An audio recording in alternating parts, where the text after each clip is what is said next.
Hey guys. This is part 3 of What If Naruto Was Adopted by the Goddess Artemis. Hit like and subscribe if you like this one, and also please check the author in the description. Let's start.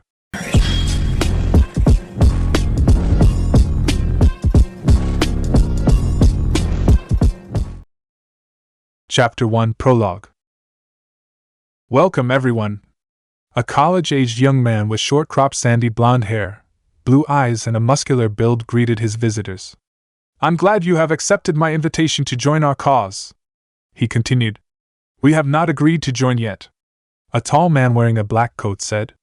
The man's face was ever-changing, like a mirage, but it always seemed to settle with the appearance of a gray-haired man with blue eyes.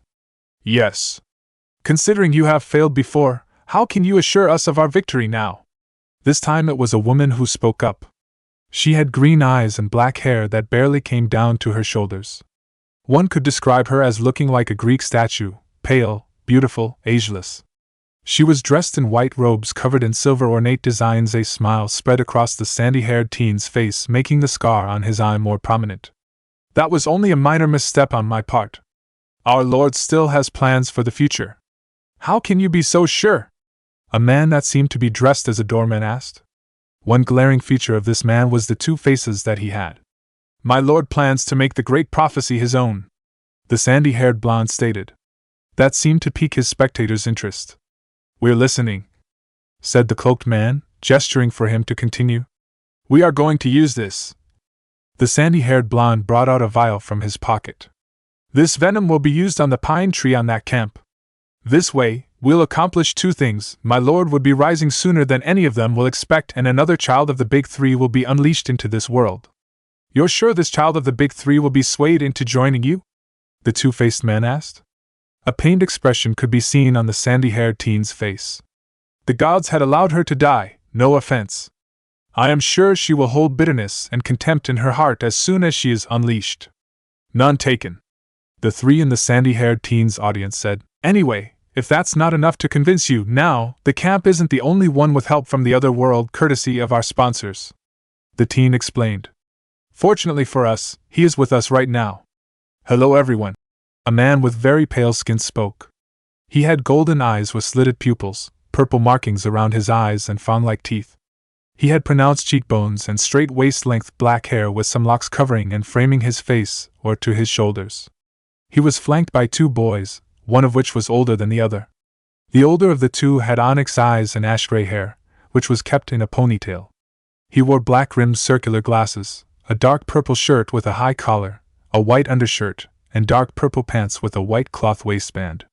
He wore also dark purple fingerless gloves with armored plates on the back of the hand, and a blue forehead protector with a single quarter note engraved on a metal plating. The younger lad had black eyes and spiky black hair with a blue tint hung over his face. He wore a white long-sleeved shirt kept open at the torso and black arm guards that cover his forearms.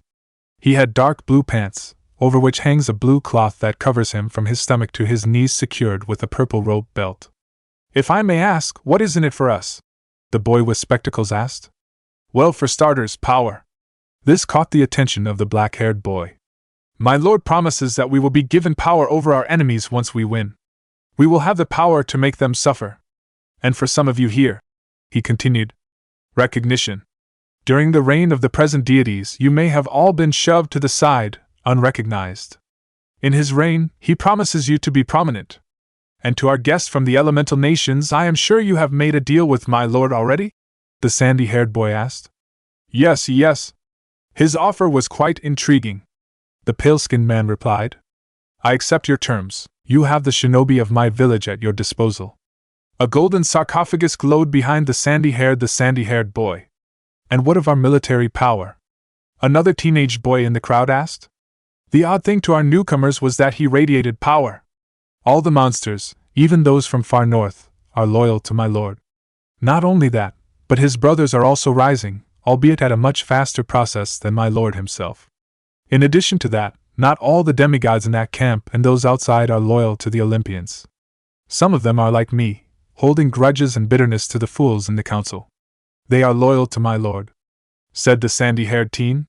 Nods were seen from the audience. We pledge our loyalty to the Titan Lord. The three from earlier declared.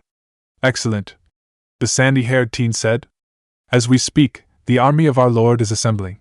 They shall be transported in a cruise ship, courtesy of our sponsors, to the new Titan base in California. The sandy-haired teen stood up and held a glass in his hands. I propose a toast to our victory. To Kronos. To Kronos. Chapter 2, Dodgeball of Death. It was great visiting Annabeth's place. Naruto and Annabeth had a wonderful time. Heck, they even went to D.C. together. At first, having two powerful half-blood scents attracted a lot of monsters. It was a good thing the blonde was there to take them out. Meeting Annabeth's dad, Frederick, was great, even had a man-to-man talk with Naruto. It went a little bit like this. So, what's with you and my daughter? Frederick asked. Wait. What's this all of a sudden? Naruto asked in return, a bit flustered. I can see how close my daughter is with you, stated Annabeth's dad. Naruto took a moment to answer. And you just happen to be in town as Annabeth goes home? Yes? Relax, son, Frederick said. I'm not mad. The blonde sighed in relief. You know what Annabeth is, uncle. You know who might come after us. I know. I guess I should thank you for looking out for my daughter. It's nothing, sir. So, are you sure there's nothing going on between you and her? Naruto struggled for words. Uncle, we're friends. Close friends. That is how their conversation went, if I remember correctly, but that's a story for another time. It had only been a few days since they stayed there. A few monsters attacked here and there. We join our favorite blonde doing some last-minute training before bed, and watching over Annabeth's house at the same time. Hey, if you have access to the Kage Bunshin, why not? Anyway, it was getting late. Fortunately, no monsters attacked today. Did I take them all out already? Naruto said to himself as he stretched. Might as well hit the hay. He made a half-ram seal and disappeared in a swirl of leaves. Naruto entered his room. It was one of the best apartments in the city. It wasn't one of those luxury apartments. He wasn't sure if he would find one of those here, but he wasn't picky. So, he took a shower and changed into his pajamas. The next day they were going home, back to their home camp Half-Blood. That night, the blonde had a weird dream, no more like a nightmare. Percy was there too, for some reason. So the dream went like this. Grover, you know Grover, right? Was hauling goat tail, holding his human shoes in his hands the way he does when he needs to move fast. He clopped past the little tourist shops and surfboard rental places. The wind bent the palm trees almost to the ground. Grover was terrified of something behind him. He must have just come from the beach. Wet sand was caked in his fur. He'd escaped from somewhere. He was trying to get away from something. A bone-rattling growl cut through the storm. Behind Grover, at the far end of the block, a shadowy figure loomed. It swatted aside a street lamp, which burst in a shower of sparks. Grover stumbled, whimpering in fear. He muttered to himself, have to get away. Have to warn them. Naruto and Percy couldn't see what was chasing him, but they could hear it muttering and cursing. The ground shook as it got closer. Grover dashed around a street corner and faltered. He'd run into a dead-end courtyard full of shops. No time to back up. The nearest door had been blown open by the storm. The sign above the darkened display window read, St. Augustine Bridal Boutique. Grover dashed inside. He dove behind a rack of wedding dresses. The monster's shadow passed in front of the shop. Both boys could smell the thing, a weird thing for a dream. Anyway, the scent. No, more like the stench was a sickening combination of wet sheep wool and rotten meat and those weird sour body odor only monsters have. Like a skunk that's been living off Mexican food, no offense Mexico. Grover trembled behind the wedding dresses. The monster's shadow passed on. Only silence could be heard, except for the rain. Grover took a deep breath thinking the thing was gone. Then lightning flashed. The entire front of the store exploded, and a monstrous voice bellowed, "Miyin!" And that was about it.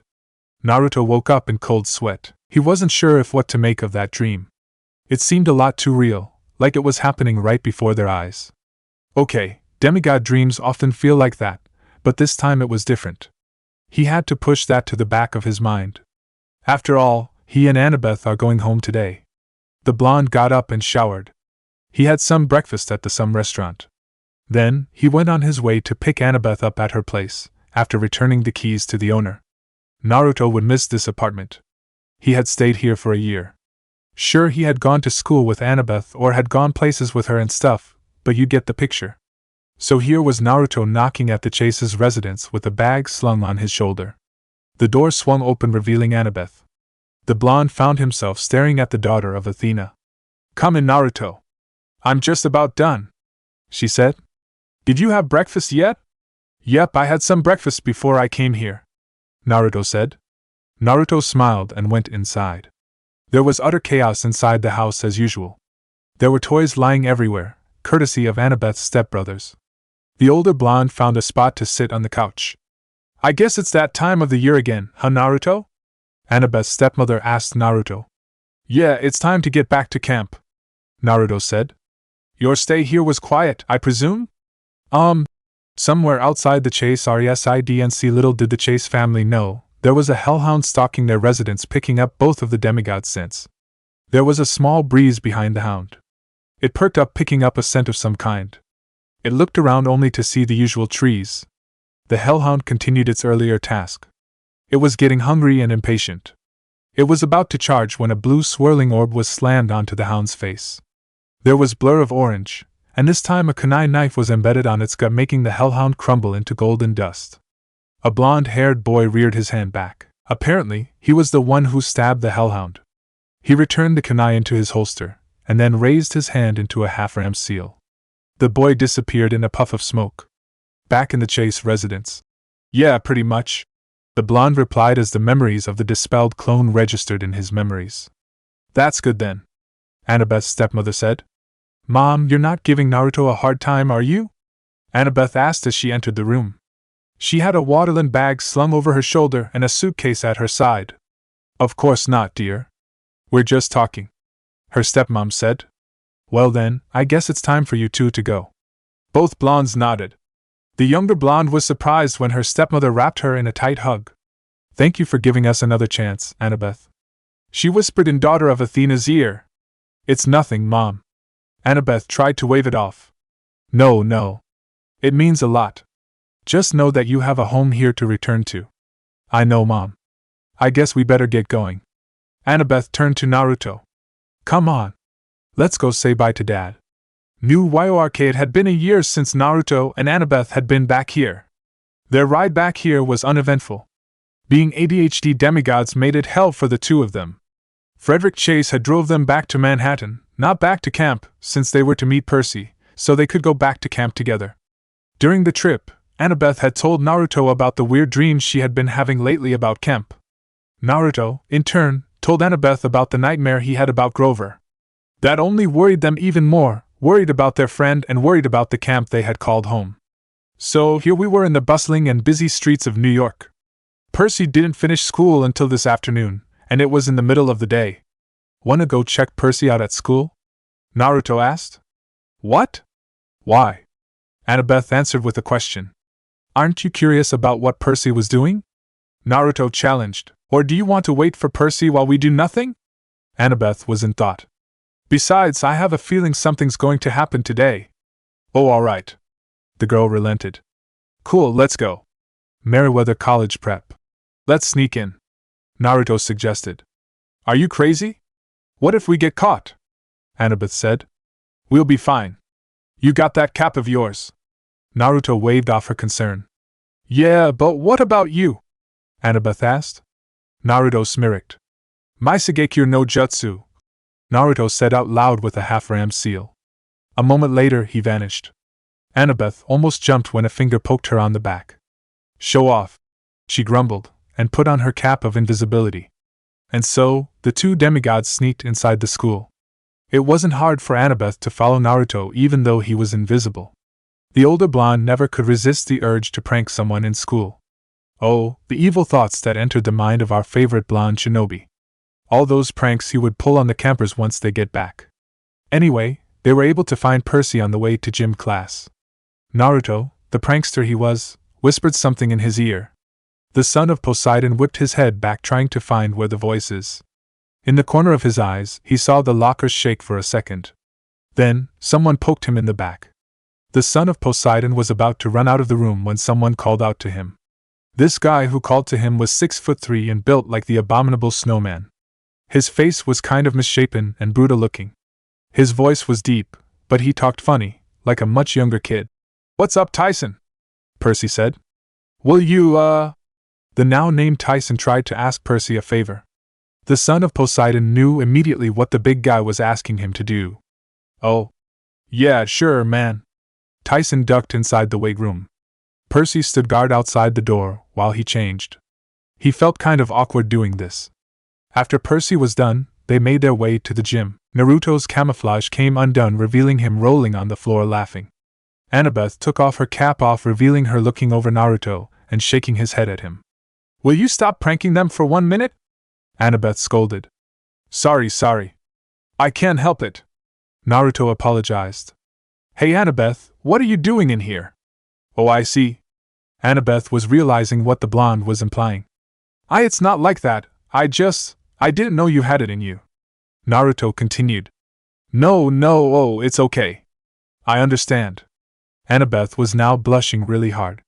To make things worse, the blonde kept teasing her, so she chased the blonde all over the locker room. The chase ended when Naruto slipped and rolled onto his back.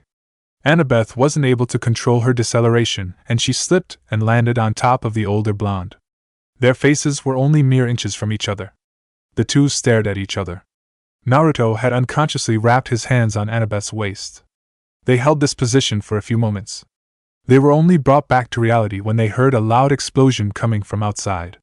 The two quickly got up, with huge blushes on their faces, but they didn't have time to dwell on what happened. The two reapplied their invisibilities and ran outside to see what happened. At the gym floor, they saw that the exercise mat burning and turned to shreds. "Run!" Percy shouted to the others. "The other exit!" They ran for the locker room, but with another wave of Joe Bob's hand, that door also slammed shut. "No one leaves unless you're out!" a giant roared. "And you're not out until we eat you!" The giant who shouted launched his own fireball. Percy's teammates scattered. The odd thing was the fireball ricocheted over something nobody could see and went back to the giant who threw it, making him dive to avoid it. He growled in anger. Percy tried reach for Riptide, which I always kept in my pocket, but then he realized that he was wearing gym shorts. Those shorts had no pockets. Another fireball came streaking toward Percy from the other giants. The big guy, Tyson, pushed him out of the way, but the explosion still blew him head over heels. The son of Poseidon found himself sprawled on the gym floor, dazed from smoke. His tie-dyed t-shirt was peppered with sizzling holes. Just across the center line, two hungry giants were glaring down at him. "Flesh!" they bellowed. "Hero flesh for lunch!" They both took aim. "Percy needs help!"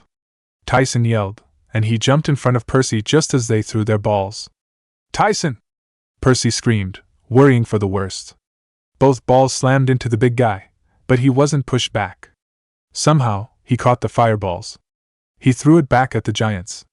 "Bad!" The giants screamed as the fireball exploded in their chest. The giants disintegrated in twin columns of flame. "My brothers!" The giant that seemed to be the leader wailed. He flexed his muscles and his baby cake's tattoo rippled. "You will pay for their destruction!" "Tyson!" Percy warned. "Look out!" Another comet hurtled toward the two. Tyson just had time to swat T-Charm aside. It flew straight to the really old coach sitting on the side of the room, but some unseen force sent it back to the cannibal giant. He was able to dive out of the way again, so it exploded right beside him with a huge kaboom. Kids were running around screaming, trying to avoid the sizzling craters in the floor. Others were banging on the door, calling for help. One kid stood petrified in the middle of the court, watching in disbelief as balls of death flew around him. The ancient artifact of a coach still wasn't seeing anything. He tapped his hearing aid like the explosions were giving him interference, but he kept his eyes on his magazine. "Victory will be ours!" roared the giant leader. "We will feast on your bones!" Percy thought about his next move. He also thought of possible retorts for the giant king, but he resisted the urge to do so. The three remaining giants postured, hefting their fireballs ready to throw another volley. It was then that a crazy idea ran through Percy's mind. He ran towards the locker room. "Move!" he ordered his teammates. Away from the door. There were explosions behind the son of Poseidon. Apparently, Tyson had batted two of the fireballs back towards the owners, blasting them to ashes. Now there were only two giants remaining. A third ball hurtled straight at Percy. He forced myself to wait for the perfect moment, then dove aside as the fiery sphere demolished the locker room door. The pent-up pressure in the locker room caused a large explosion that blew apart the walls. Locker doors, socks, athletic supporters, and other various nasty personal belongings rained all over the gym. Percy turned just in time to see Tyson punch the lackey in the face. The giant crumpled. But the giant leader had wisely held on to his own ball, waiting for an opportunity. He threw just as Tyson was about to face him. The ball almost caught Tyson in the chest, except another invisible force kicked it back to the owner. The giant slid the length of the court and slammed into the wall, which cracked and partially crumbled on top of him. Tyson uncovered his eyes. He saw two blondes suddenly appear and stab the giant, making burst into a column of green flames. Standing triumphantly in the smoke were Annabeth and Naruto. Percy figured Naruto was the one who kicked back the fireballs, but it didn't make sense since his clothes should have been scorched. The kid, who'd been standing in the middle of the court dumbfounded the whole time, finally came to his senses. He blinked at the two blondes, as if he dimly recognized the two. "They're from the picture." Annabeth punched him in the nose and knocked him flat. "Shut up, brat." The gym was in flames. Kids were still running around screaming. There were sirens wailing in the distance, and a garbled voice over at the intercom. Through the glass windows of the exit doors, the headmaster was wrestling with the lock, a crowd of teachers piling up behind him. "Annabeth. Naruto," Percy stammered. How long have you, just before gym class?" Naruto answered. "You should see the faces of your schoolmates." Naruto was trying to stifle his laughter. Annabeth sighed. Although, she had to admit she was tempted to do the same pranks. She just had more self-control than the older blonde. "You followed us all the way here?" Percy asked. "Even in the locker room?" The daughter of Athena was red all over the face again. Naruto patted her on the head. Then, he moved to whisper something in Percy's ear. "She's a closet." Annabeth punched the older blonde on the arm, not letting him finish. Naruto just snickered, massaging the punched area. "There's no time for that," she snapped, the blush on her face still evident. "I didn't, it's almost open," a woman screamed. The maintenance man was trying to open the doors and was close to getting it done. Naruto picked up a rock and placed it beside the kid, and then raised his right hand to his chest in a half-rammed seal. In a puff of smoke, the rocks turned into some firecrackers. "Meet us outside," Annabeth told Percy while they watched Naruto. "What?" was Percy's smart answer. "No time," Naruto said as he set up a genjutsu for the teachers. "Get your gear. Don't worry about the mess." After that, the blondes disappeared. Outside the SCHOL, Annabeth and Naruto were waiting for Percy in an alley down Church Street. Naruto pulled the big guy and Percy off the sidewalk just as a fire truck screamed past, heading for Meriwether Prep. "Where'd you find him?" Annabeth asked distastefully, pointing at the big guy. "He's my friend," Percy said. "What's his name?" Naruto asked. "His name's Tyson," the son of Poseidon answered. "Is he homeless?" Annabeth asked. "What does that have to do with anything? He can hear you, you know." "Why don't you ask him?" Percy said. The daughter of Athena looked surprised. "He can talk?" "I talk," Tyson admitted. "You are pretty." Gross." Annabeth stepped away from him. Come on, Annabeth," Naruto said. "He's right, Databeo." "That's not the point," was the girl's reply. Percy glared at Annabeth for being rude to Tyson, then he examined Tyson's hands. "Tyson," he said in disbelief. "Your hands aren't even burned." "Of course not," Annabeth muttered. "I'm surprised the Laestrygonians had the guts to attack you with him around." "Yeah, he's a brave little one for his age," Naruto added. Percy looked at his friends oddly, and Tyson seemed fascinated by both blondes' hair. He tried to touch them, but Annabeth smacked his one hand away. "You like it, buddy?" Naruto asked. Tyson nodded, the fascination still in his face. "What are you talking about?" "Laestry what?" Percy asked. "Laestrygonians. The monsters in the gym. They're a race of giant cannibals who live in the far north. Odysseus ran into them once, but I've never seen them as far south as New York before," Annabeth explained. "Laestry," Percy struggled. "I can't even say that. What would you call them in English?" She thought about it for a moment. "Canadians," she decided. Now come on, we have to get out of here. The police'll be after me, Percy stated. No. I got that covered. Naruto waved off his concern. Then that's not our problem now, she said. Have you been having the dreams? The dreams, about Grover? Percy clarified. Naruto perked up. You had dreams about Grover too? Yeah, wonder what that's about, Percy said. I thought you were just part of the dream, Naruto commented. Her eyes looked stormy as he watched the two boys discuss their similar dreams. Her mind was racing 1,000,000 miles an hour. Camp, Annabeth said at last. Big trouble at camp. Naruto nodded. My mom was saying the same thing. But what kind of trouble? Percy said. I don't know exactly. Something's wrong, we have to get there right away. Have you had a lot of attacks? Percy shook his head. None all year, until today. None? But how? Her eyes drifted to Tyson. Oh. What do you mean, no? Tyson raised his hand like he was still in class. Canadians in the gym called Percy something, son of the sea god? The three exchanged looks. Big guy. Percy decided to explain. You ever hear those old stories about the Greek gods? Like Zeus, Poseidon, Athena, yes, Tyson said. Well, those gods are still alive. They kind of follow Western civilization around, living in the strongest countries, so like now they're in the U.S. And sometimes they have kids with mortals. Kids called half-bloods? Yes, Tyson said, like he was still waiting for Percy to get to the point. Well, Annabeth, Naruto and I are half-bloods, he explained. We're like heroes in training. And whenever monsters pick up our scent, they attack us. That's what those giants were in the gym. Monsters. Yes. Percy stared at him. He didn't seem surprised or confused by what he told him, which surprised and confused him. So, you believe me? Tyson nodded. But you are son of the sea god? Yes, he is, big guy. Naruto answered for him. Tyson frowned. Now he looked confused. But then, we don't have time for this, Annabeth said.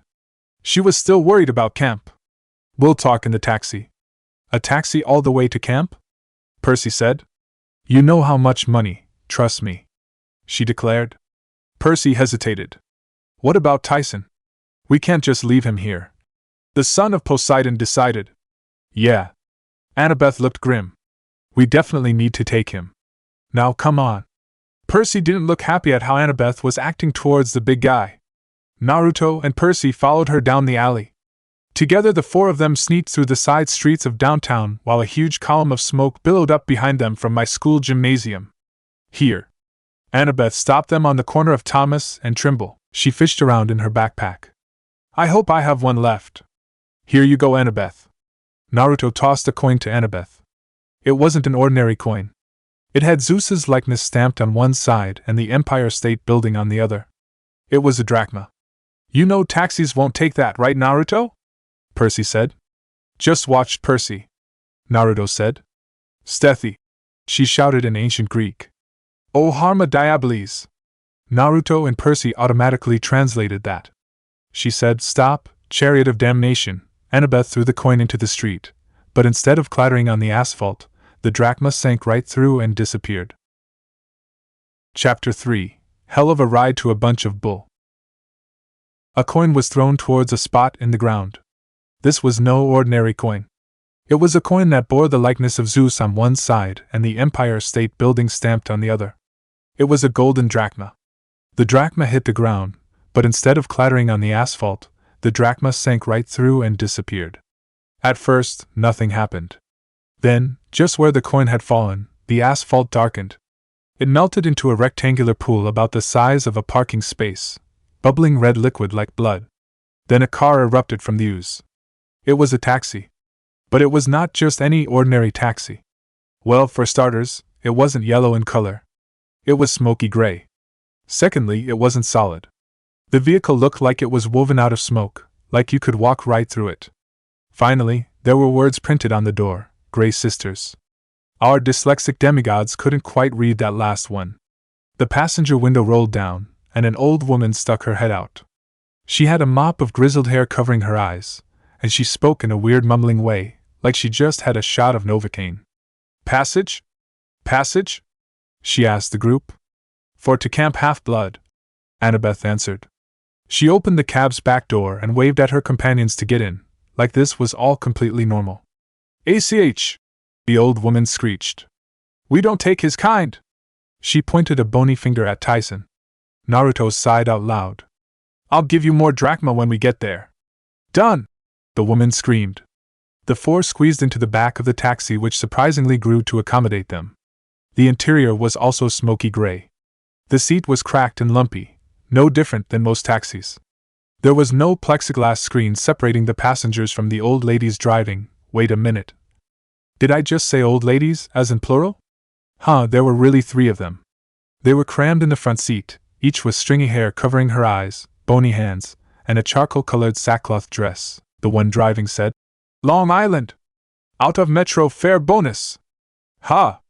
She floored the accelerator, and the 4 demigods' heads slammed against the backrest. A pre-recorded voice came on over the speaker. Hi, this is Ganymede, cupbearer to Zeus, and when I'm out buying wine for the Lord of the Skies, I always buckle up. Naruto was about to do so, but he noticed the seatbelts were chains. He decided to use chakra to stick on the seats instead. The cab sped around the corner of West Broadway, and the gray lady sitting in the middle screeched. Look out! Go left! Well, if you'd give me the eye, Tempest, I could see that, the driver complained.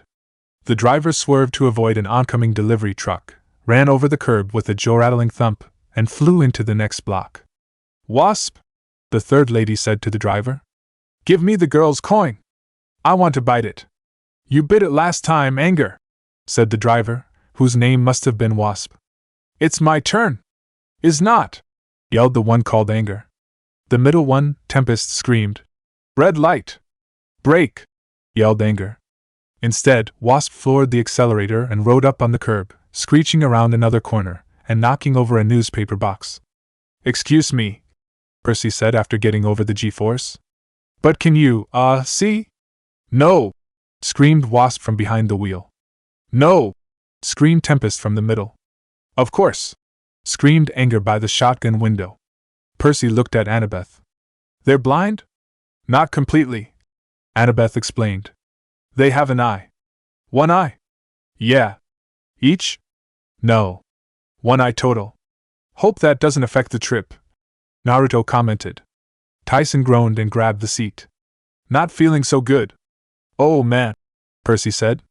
Hang in there, big guy. Anybody got a garbage bag or something? Nope. Sorry, Percy, Naruto answered. Oh. Let's hope Tyson lasts. Is it that bad? You don't want to know. Percy left it at that. The Grey sisters were still squabbling. Percy gave Annabeth a look that said, Why did you do this to me? But she was too busy hanging on for dear life. Don't blame Annabeth, Naruto said.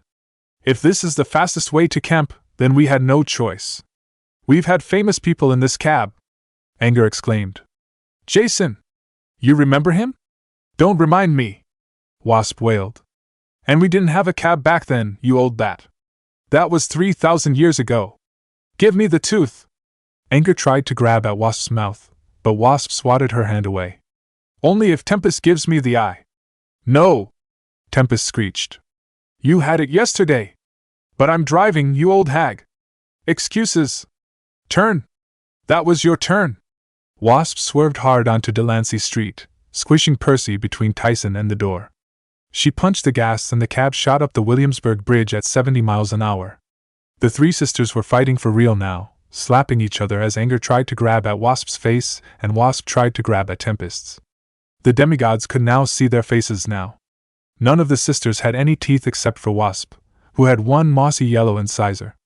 Instead of eyes, they just had closed, sunken eyelids, except for Anger, who had one bloodshot green eye that stared at everything hungrily, as if it couldn't get enough of anything it saw. Finally, Anger, who had the advantage of sight, managed to yank the tooth out of her sister Wasp's mouth.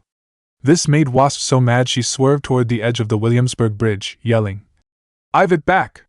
I've it back! Tyson groaned and clutched his stomach. If anybody's interested, Percy spoke up. We're going to die. Don't worry. Annabeth tried to calm her friends, but she's sounding pretty worried herself. The Grey sisters know what they're doing. They're really very wise. That's reassuring. Naruto commented, not really reassured by Annabeth's words. They were now skimming along the edge of a bridge 130 feet above the East River. Yes, wise, Anger grinned in the rearview mirror, showing off her newly acquired tooth. We know things. Every street in Manhattan. Wasp bragged, still hitting her sister. The capital of Nepal. The location you seek. Tempest told the son of Poseidon. Immediately her sisters pummeled her from both sides, screaming. Be quiet! Be quiet! He didn't even ask yet. What? Percy said. What location? I'm not seeking any, nothing. Tempest said. You're right, boy. It's nothing. Tell me. Percy was getting even more curious. No! They all screamed. The last time we told, it was horrible. Tempest said. I tossed in a lake. Anger agreed. Years to find it again. Wasp moaned. And speaking of that, give it back. No! Yelled Anger. Wasp yelled. Gimme! She whacked her sister, Anger, on the back. There was a sickening pop and something flew out of Anger's face. Anger fumbled for it, trying to catch it, but she only managed to bat it with the back of her hand. The slimy green orb sailed over her shoulder, into the back seat, and straight into Percy's lap. Percy jumped so hard that he hit his head on the ceiling and the eyeball rolled away. I can't see! All three sisters yelled. Give me the eye! Wasp wailed. Give her the eye! Annabeth screamed. I don't have it anymore!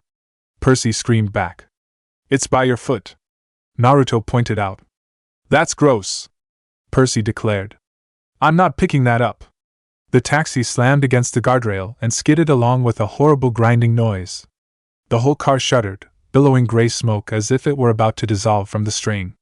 Going to be sick, Tyson warned. Can anybody lend Tyson a backpack? Percy asked. Are you crazy? Get the eye, Annabeth ordered. Wasp yanked the wheel, and the taxi swerved away from the rail. The taxi hurtled down the bridge toward Brooklyn, going faster than any human taxi. The Gray sisters screeched and pummeled each other and cried out for their eye. At last, Percy steeled his nerves. He ripped off a chunk of his shirt, which didn't really matter cause it was already falling apart in the first place. He used the chunk of cloth to pick the eyeball off the floor. Nice boy! Anger cried, as if she somehow knew Percy had her missing peeper. Give it back! Not until you explain, Percy told her. What were you talking about, the location I seek? No time! Tempest cried. Accelerating! Outside the window, trees and cars and whole neighborhoods were now zipping by in a gray blur. The taxi was already out of Brooklyn, heading through the middle of Long Island. Percy, Annabeth warned. They can't find our destination without the eye. We'll just keep accelerating until we break into a million pieces. Is going to affect the trip? Naruto yelled in worry. Oh gods, why did they only get one eye? First they have to tell me, Percy said. Or I'll open the window and throw the eye into oncoming traffic. No, the Gray sisters wailed. Too dangerous. I'm rolling down the window. Wait, the Gray sisters screamed. 30, 31, 75, 12. What do you mean? Percy inquired, not understanding what the Gray sisters yelled at him. That makes no sense. 30, 31, 75, 12. Anger wailed. That's all we can tell you. Now give us the eye. Almost to camp. They were now off the highway, zipping through the countryside of northern Long Island. Half-Blood Hill was already within sight. They could see the giant pine tree at the crest, Talia's tree, which contained the life force of a fallen hero. Percy! Annabeth ordered with more urgency. Give them the eye now! Percy decided not to argue. He threw the eye into Wasp's lap. The old lady snatched it up, pushed it into her eye socket like somebody putting in a contact lens, and blinked. Whoa! She slammed on the brakes. The taxi spun 4 or 5 times in a cloud of smoke. The funny thing was Percy had somehow flown out of the seat and ended up lying on his friend's lap. He tried to get up with spinning, but with very little luck. He ended up being thrown to the other end of the taxi. The taxi came into an abrupt halt in the middle of the farm road at the base of Half-Blood Hill, causing the passengers to lean forward. Then, when Wasp let go of the brakes, their heads whacked on the headrest of their seats. At that moment, there was a distinct eat from the only girl in the group. Soft, Percy said out loud. Everyone turned to look at the son of Poseidon. A tick mark was growing on the son of Artemis' forehead. It turns out Percy took a bad timing to try and get up.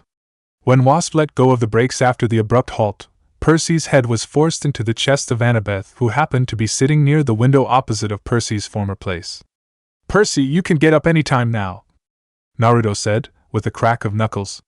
Percy raised his head. In front of his face was Annabeth's developing womanly assets. He saw Tyson looking forward with a confused look, Naruto was looking at him with a tick mark on his forehead, and Annabeth was holding on to Naruto from the spinning of the taxi and blushing hard. "No, no! It was an accident." Whack. Percy's face got slapped. "When we get out of here," Annabeth started, but Tyson's words made her stop. "People fighting," Tyson said. Naruto whipped his head forward to see what the big guy was looking at. His eyes widened, and then he said, "We have to go." "Now." Annabeth looked at what the two were talking about. "Oh no! Let's go!" Half-Blood Hill. It was at this hill where Naruto and Percy fought Pasiphae's son, the half-man, half-bull creature. As if another joke from the fates, this time there were two bulls, but they were not your regular bulls, these ones were made of bronze.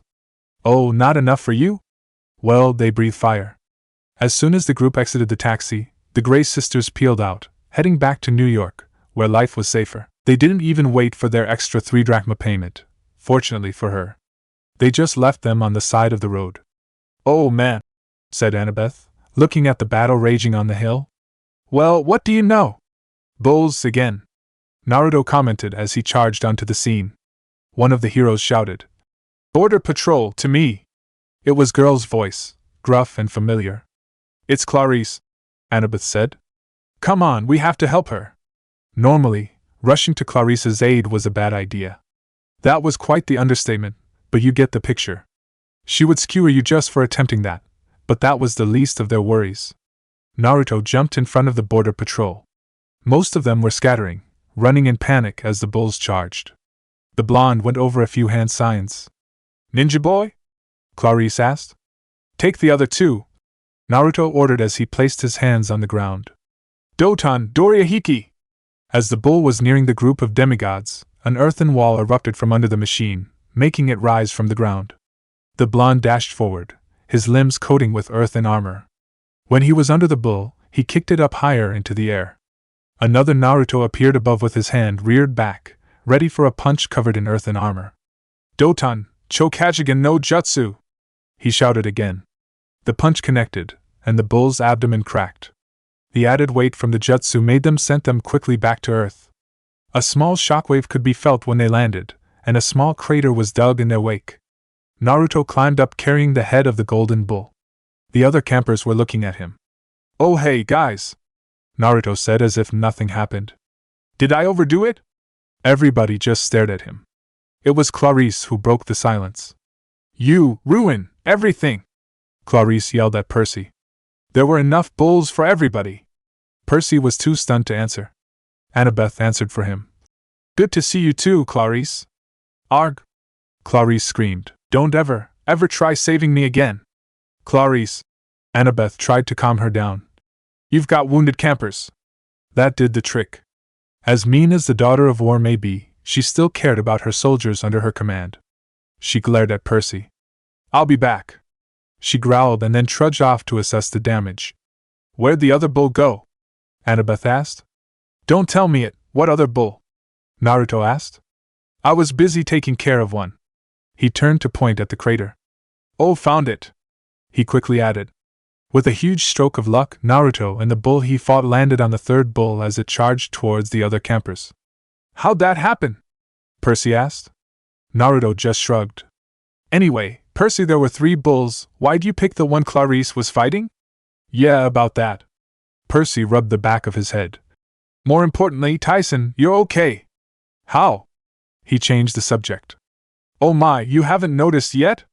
Naruto asked. Tyson looked down like he was embarrassed. "I am sorry. Came to help. Disobeyed you." "My fault," Annabeth said. "I had no choice. I had to let Tyson cross the boundary line to save you. Otherwise, you would have died." "Let him cross the boundary line?" Percy asked. "But take a good look at him, Perce," Naruto suggested. I mean, take a really good look. Percy took a while as he did. He was having a little trouble at first, but he managed to focus on his nose. His eyes traveled a little higher. The son of Poseidon's eyes widened as he slowly realized. Tyson, he stammered. You're a Cyclops, bingo, Naruto said. You've been with him for, what did you say? A year now? And you didn't notice? Yeah, Percy, and he's a baby, by the looks of him, Annabeth explained. Probably why he couldn't get past the boundary line as easily as the bulls. Tyson's one of the homeless orphans. One of the what? Percy asked, getting more confused. They're in almost all the big cities. Annabeth explained further. The distaste could be heard in her voice. They're mistakes, Percy. Children of nature, spirits, and gods. Well, one god in particular, usually, and they don't always come out right. No one wants them. They get tossed aside. They grow up wild on the streets. I don't know how this one found you, but he obviously likes you. We should take him to Chiron, let him decide what to do. He's crafty, I'll give him that, Naruto commented. What? Percy asked. Well, you know about their oath, about not having demigod children? Yeah? He's technically not breaking the oath with Tyson. What are you talking about? Percy asked. More importantly, the fire.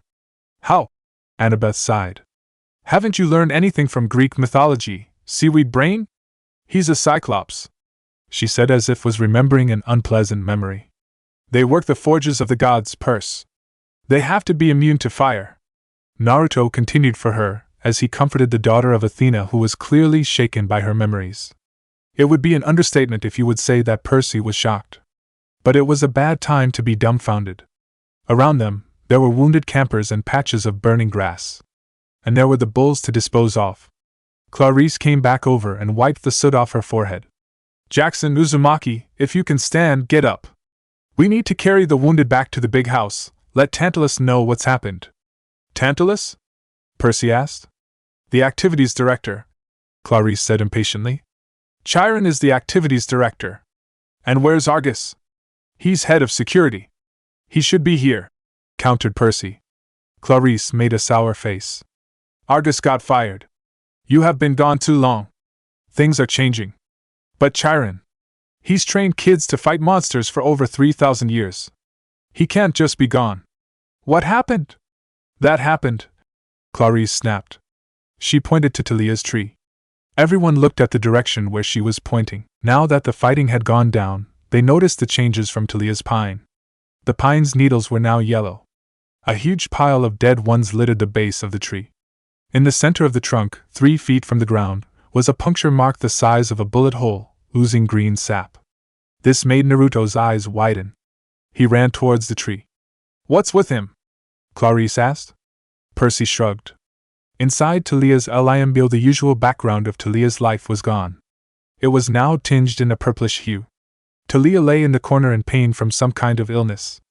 Although, our favorite blonde now knows she was poisoned. He walked forward and sat beside the daughter of Zeus. Hey Blondie! The daughter of Zeus struggled to speak. How'd this happen? Naruto asked. I don't know. She winced in pain. Whoever did this was hidden somehow. It must be one of Luke's minions, or maybe. The blonde shinobi said. Don't worry, Naruto. I'm tougher than I seem. The blonde smiled. I know. It's just I can't bear to see you like this. Okay, Fox. Lend me some power, Naruto said deep within his mindscape. Talia could feel the warmth coming from Naruto. There was a distinct coldness to it, but it was overwhelmed by Naruto's warmth. What are you doing? Talia asked. I was hoping maybe the fox's power could help you, Naruto explained. They sat there for a while, red energy flowing from Naruto's hand into Talia's. The look of pain seemed to go away from the daughter of Zeus' face, but Naruto was panting hard. Feel better? He asked. A little, Talia said. But are you okay? I don't know how long this would last, but I'm glad it's working. Don't worry about me. You need it more. Thank you, Naruto, it's no biggie. I would do anything for a friend. Speaking of your friends, they'll be looking for you. What about you? I'll be fine. I told you I'm tougher than I look. Just go and protect the camp. A sad look washed over her face. I can't quite do that right now.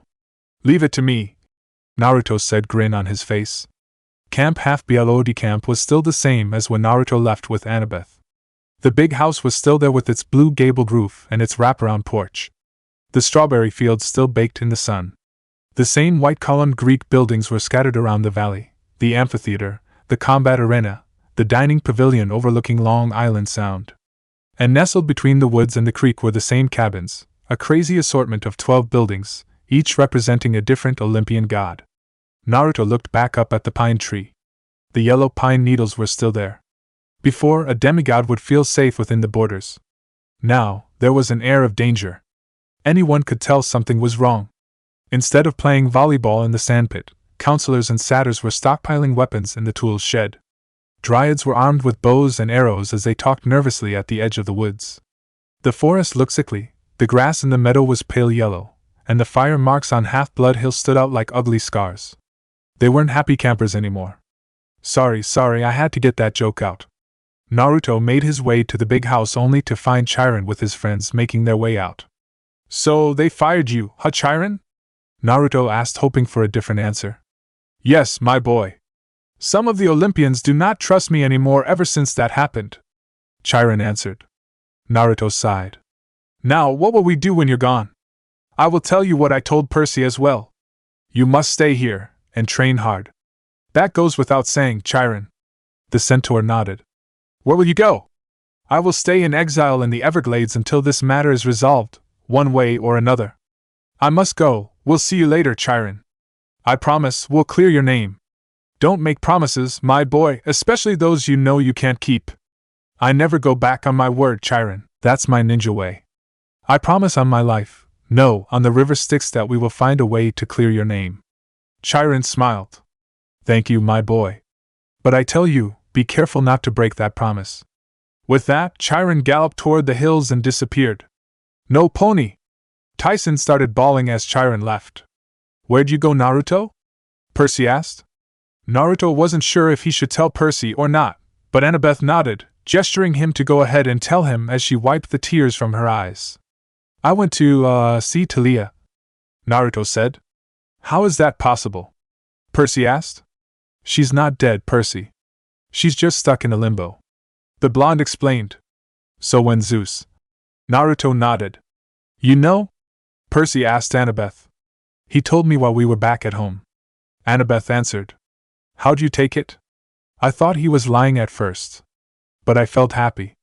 I had some hope that someday I could see her again. I promised her I would get her out. I just don't know how to start. A conch horn blew. They didn't notice it was already sundown, and their stomachs were grumbling. They all ran to join the others at the dining pavilion. Annabeth went on to join her siblings from the Athena cabin, a dozen boys and girls with blonde hair and gray eyes like hers. The other cabins entered the pavilion single-file lines. Next to the Athena cabin was Clarice and Ares' cabin. Then Charles Beckendorf and the Hephaestus cabin arrived. The other cabins filed in Demeter, Apollo, Aphrodite, and Dionysus. Naiads came up from the canoe lake. Dryads melted out of the trees. From the meadow came a dozen satyrs, which stirred Percy and Naruto's memory of the dream they both had. Finally, there was the Hermes cabin led by Connor and Travis Stoll. The two boys remembered them from their time in the God of Travelers cabin. Percy had gone around telling everyone that it was funny that their last name was Stoll, being the god of thieves' sons, but no one seemed to get the joke, except for Naruto. As soon as the last campers had filed in, the two boys led Tyson into the middle of the pavilion. Conversations faltered. Heads turned. Who invited that? Somebody at the Apollo table murmured. Percy glared in their direction, but he couldn't figure out who'd spoken. From the head table, a familiar voice drawled. Well, if it isn't Peter Johnson. My millennium is complete. Chapter 4, Preparations. The sun was setting on another day. Cabin 7's glow was dying down and Cabin 8 was starting to light up. But these cabins were empty. All of the cabins were empty. Everyone was currently in the amphitheater. Everyone stared at the newcomers. From the head table, the familiar voice of the camp director, Dionysus, drawled out to them. Peter Johnson, my millennium is complete. Percy gritted his teeth. Percy Jackson, sir. Yes, that's what I said, Mr. D said with disinterest. So, that's the QB brat? A new face whispered to Mr. D's ear. They have seen this guy before, just not here at camp. Well, Naruto and Percy saw him in the fields of punishment from afar, but they still saw him. This man was pale and horribly thin. He was wearing an orange jumpsuit with the numbers 0001 in the pocket. He had blue shadows under his eyes, dirty fingernails, and badly cut gray hair. His facial expression was angry, frustrated, and hungry all at the same time. This was Tantalus. Mr. Johnson's companion? Yes. Father is wary of him, Mr. D answered. And the other one is Poseidon's brat? The Tantalus asked again. Mr. D nodded as he sipped his Diet Coke. Ah, yes, Tantalus said. Them. He cleared his throat. I am Tantalus. I am on special assignment here until further notice from Lord Dionysus here. I hope you two don't cause any trouble here. Trouble? Percy's anger flared. Yes, Mr. Johnson. Mr. D waved his hand. A newspaper appeared on the table. There was a picture of Meriwether Prep in flames on the front page. This was your doing, yes? No, you brah. Before Percy could finish that sentence, Naruto covered his mouth and answered for him. Of course not, Mr. D. Mr. Uzumaki, Tantalus said as soon as he heard the shinobi's voice. I know your little secret. I trust that you will keep the cue. A kunai whizzed past the new activities director's head, impaling itself on one of the posts. I wouldn't recommend agitating him if I were you. Mr. D warned him. Oh, Lord Dionysus, what's there to worry about? Tantalus waved him off. He won't harm me, will you, Mr. Uzumaki? Naruto clenched his fist, but he didn't want to pick this fight. Tantalus wouldn't hesitate to reveal his secret if he did. Instead, he turned away and went to his mother's table, making Tantalus smirk. Annabeth looked at him in worry, while the others warily looked at him. A satyr inched forward and nervously placed a plate of barbecue in front of the Tantalus. He licked his lips. Finally.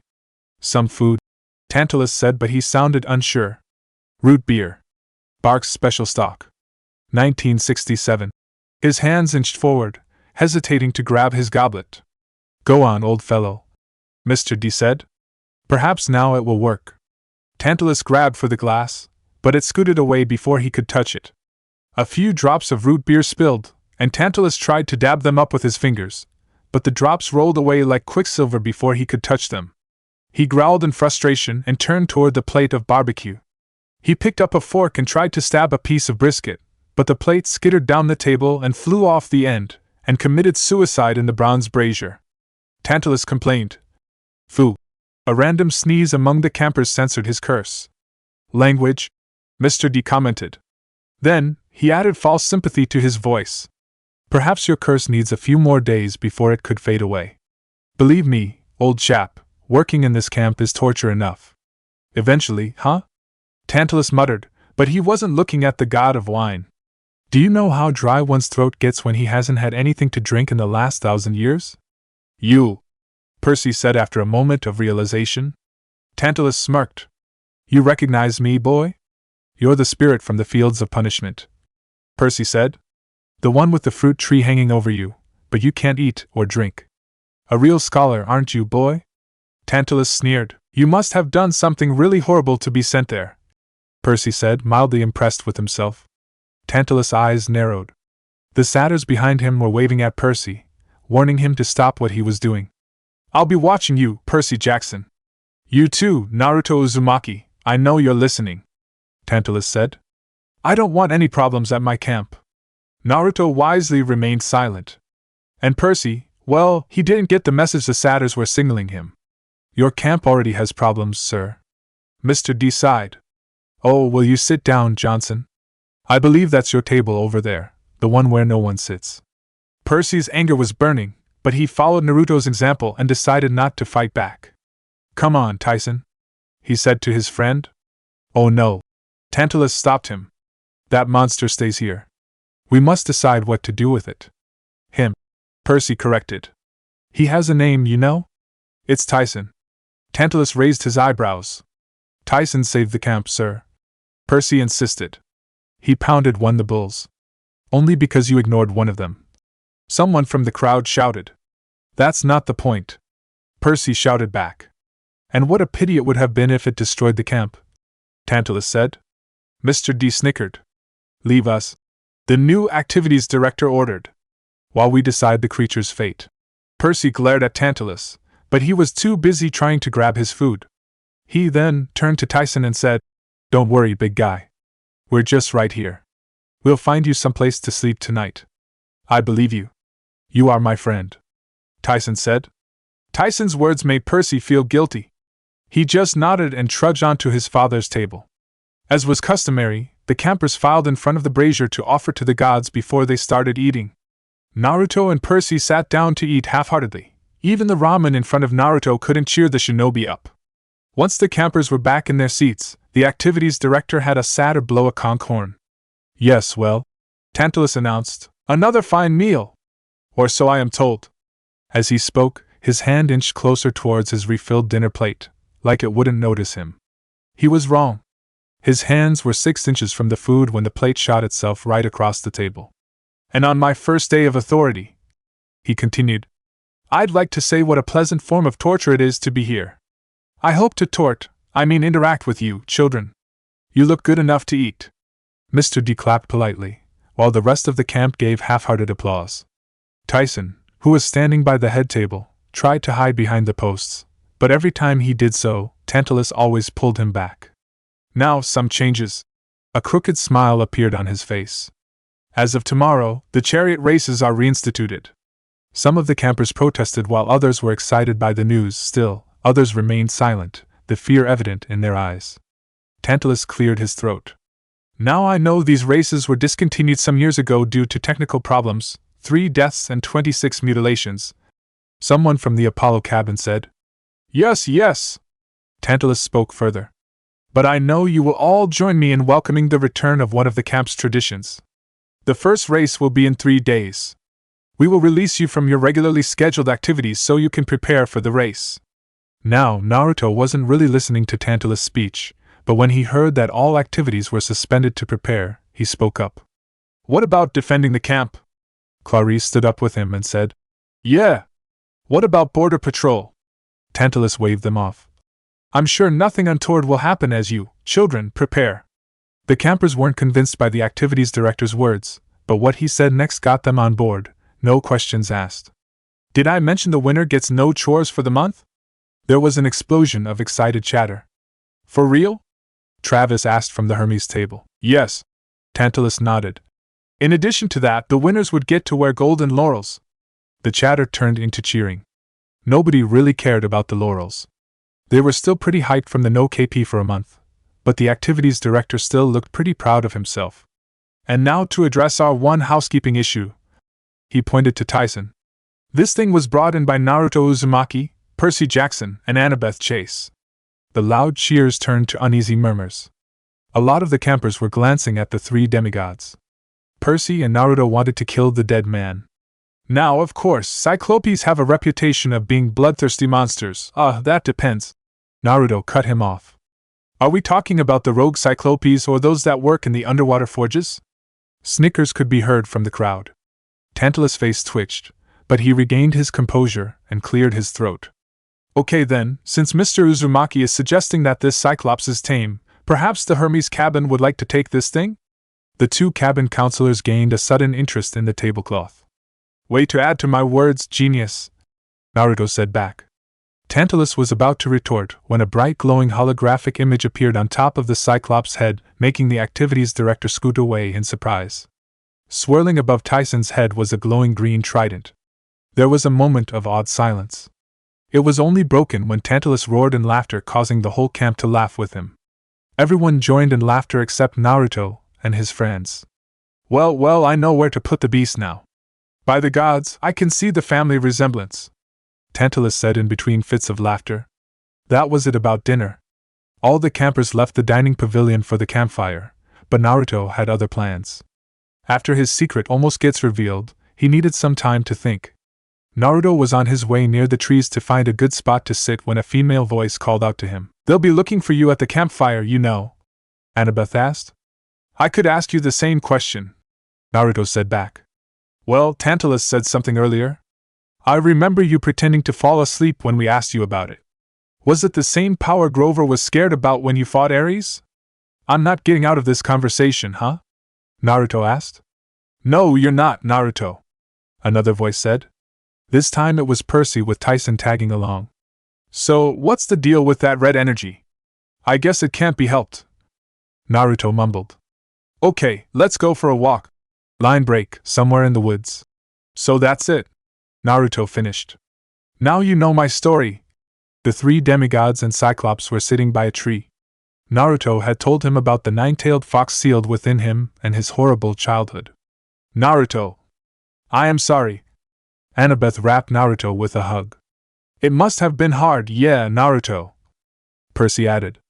You're tough for being able to live through that. Naruto's eyes widened. You guys aren't scared of me? Why would we be scared of you? Annabeth let up her hug. 'Cause the villagers see me as a walking natural disaster ready to explode at any moment, Naruto explained. I was thinking you guys would, well, those guys are idiots, Percy said. You mean, yes, Naruto, Annabeth said. We're not as shallow as the villagers. Thanks, guys. Naruto smiled for the first time that night. I guess Talia was right. Sorry for not telling you earlier. That's fine, man. I mean, we're walking natural disaster too, right? Percy said. Annabeth nodded. He's right, Naruto. We understand where you're coming from. So, the others will. Annabeth and Percy nodded. So, Annie, could you let up on Tyson? Naruto told the daughter of Athena. I mean, what you're doing to him is pretty much what they did to me back then. Annabeth's voice faltered. Naruto, it's not like I'm asking you to like him right away, at least just give him a chance. Percy added. I suppose, Annabeth said. I'll try. It was Naruto's turn to wrap the daughter of Athena in a hug. Thank you? Percy cleared his throat to break the two from their hug. Well, that's nice and all, but Tantalus is still the new activities director. I know just what to do. An evil smile spread over Naruto's face along with a familiar gleam in his eyes. Why do I get a feeling this isn't going to end well? Annabeth commented. Well, for Tantalus at least, Percy added. I'm going to need Travis and Connor's help, Naruto announced as an evil laugh escaped his lips. Naruto, I worry about you sometimes, Percy said. A few days later, unlike what Tantalus said, the few days after that were not as torturous as he described them to be. For one, he was too busy constantly looking over his shoulder. He had been extremely paranoid, like every little sound was going to explode on him. He was right to be cautious. Like during the second day of his stay at camp *flashback*, the campers were quite nervous as they woke up, except for a few of the campers, namely Naruto Uzumaki, Connor Stoll, and Travis Stoll. Naruto exited his cabin with a huge smile plastered on his face. The two counselors of the Hermes cabin couldn't stop giggling. Their cabin mates were asking them what was going on. They just waved them off, saying, just wait and see. All the campers had woken just as they had done in the past, and then made their way to the dining pavilion for breakfast. Only Mr. D was at the head table, along with a few satyrs. I wonder where the old chap is. Mr. D wondered aloud in an uninterested manner. Speaking of the activities director, he woke up later than the campers did. He stood up from the cot that was set up in the room he was sleeping in. He decided to take a shower before heading out. It's not like he was going to eat or anything. As he entered the showers, a chill went up his spine. Why do I have a bad feeling all of a sudden? He thought, but just shrugged it off. And so, he took his shower like nothing bad was going to happen. We all know something bad is going to happen. When he was done, he wiped his face first, then his body. He looked at his face in the mirror. A look of horror could be seen in his face. At the dining pavilion, the campers were peacefully enjoying their breakfast, when an ear-piercing scream broke the peaceful morning air. The scream came closer as Tantalus approached. As he came within view, a few snickers could be heard from the campers. Tantalus came running into the dining pavilion screaming curses as he approached. He was covered in mossy green paint from head to foot. Even his towel that wrapped his lower body was covered in the paint. In his rush to get to the pavilion to reprimand whoever did this to him, he wasn't able to dress himself. Okay. Who is the wise guy behind this? Tantalus roared at the campers, though they didn't take him seriously. More snickers could be heard from the crowd. I see. No one is going to confess, I see. He roared again. The new activities director started spouting the different forms of torture that he would subject the perpetrator once he found out who did it. He was getting worked up and carried away, causing him to make erratic movements as he narrated the forms of torture. He didn't notice that the towel on his waist was loosening. A few seconds later, the towel on his waist came undone, and he went commando on the whole entire camp. The ladies in the crowd covered their eyes as soon as this happened, while the boys looked over in jest. "It's a bit on the small side," someone from the Ares table commented. "Who was?" He was about to ask who said that when he noticed a camera perched on the post with the Greek symbol of Eta. He was being broadcasted at Hephaestus TV. That meant his below-average dong was seen by the whole godly world. The thought of that made him faint.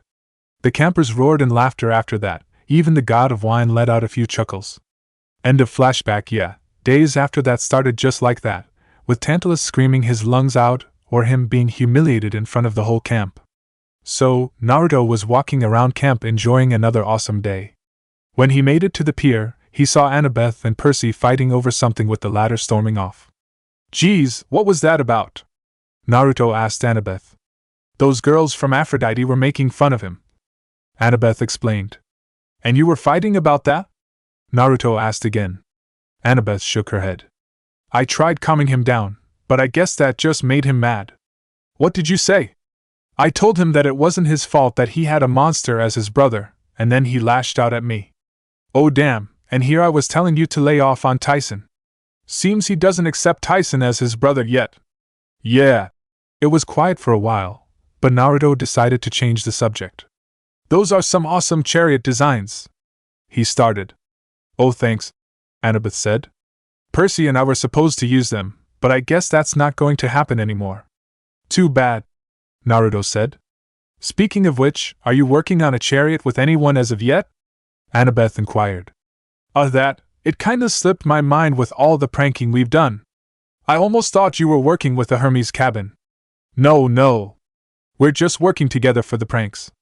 "So, want to work with the Athena cabin?" "Sure, why not?" "Cool, let's go over some of the designs." The next couple of days, the blonde duo worked hard on their chariots. Making them was a lot quicker than they both realized. Well, we all know the reason why they finished it quicker than everyone else. Naruto's kage bunshin. So for the remaining days before the race, Annabeth had asked Naruto for some fighting lessons, to which the latter obliged. "So, what do we do first?" Annabeth asked.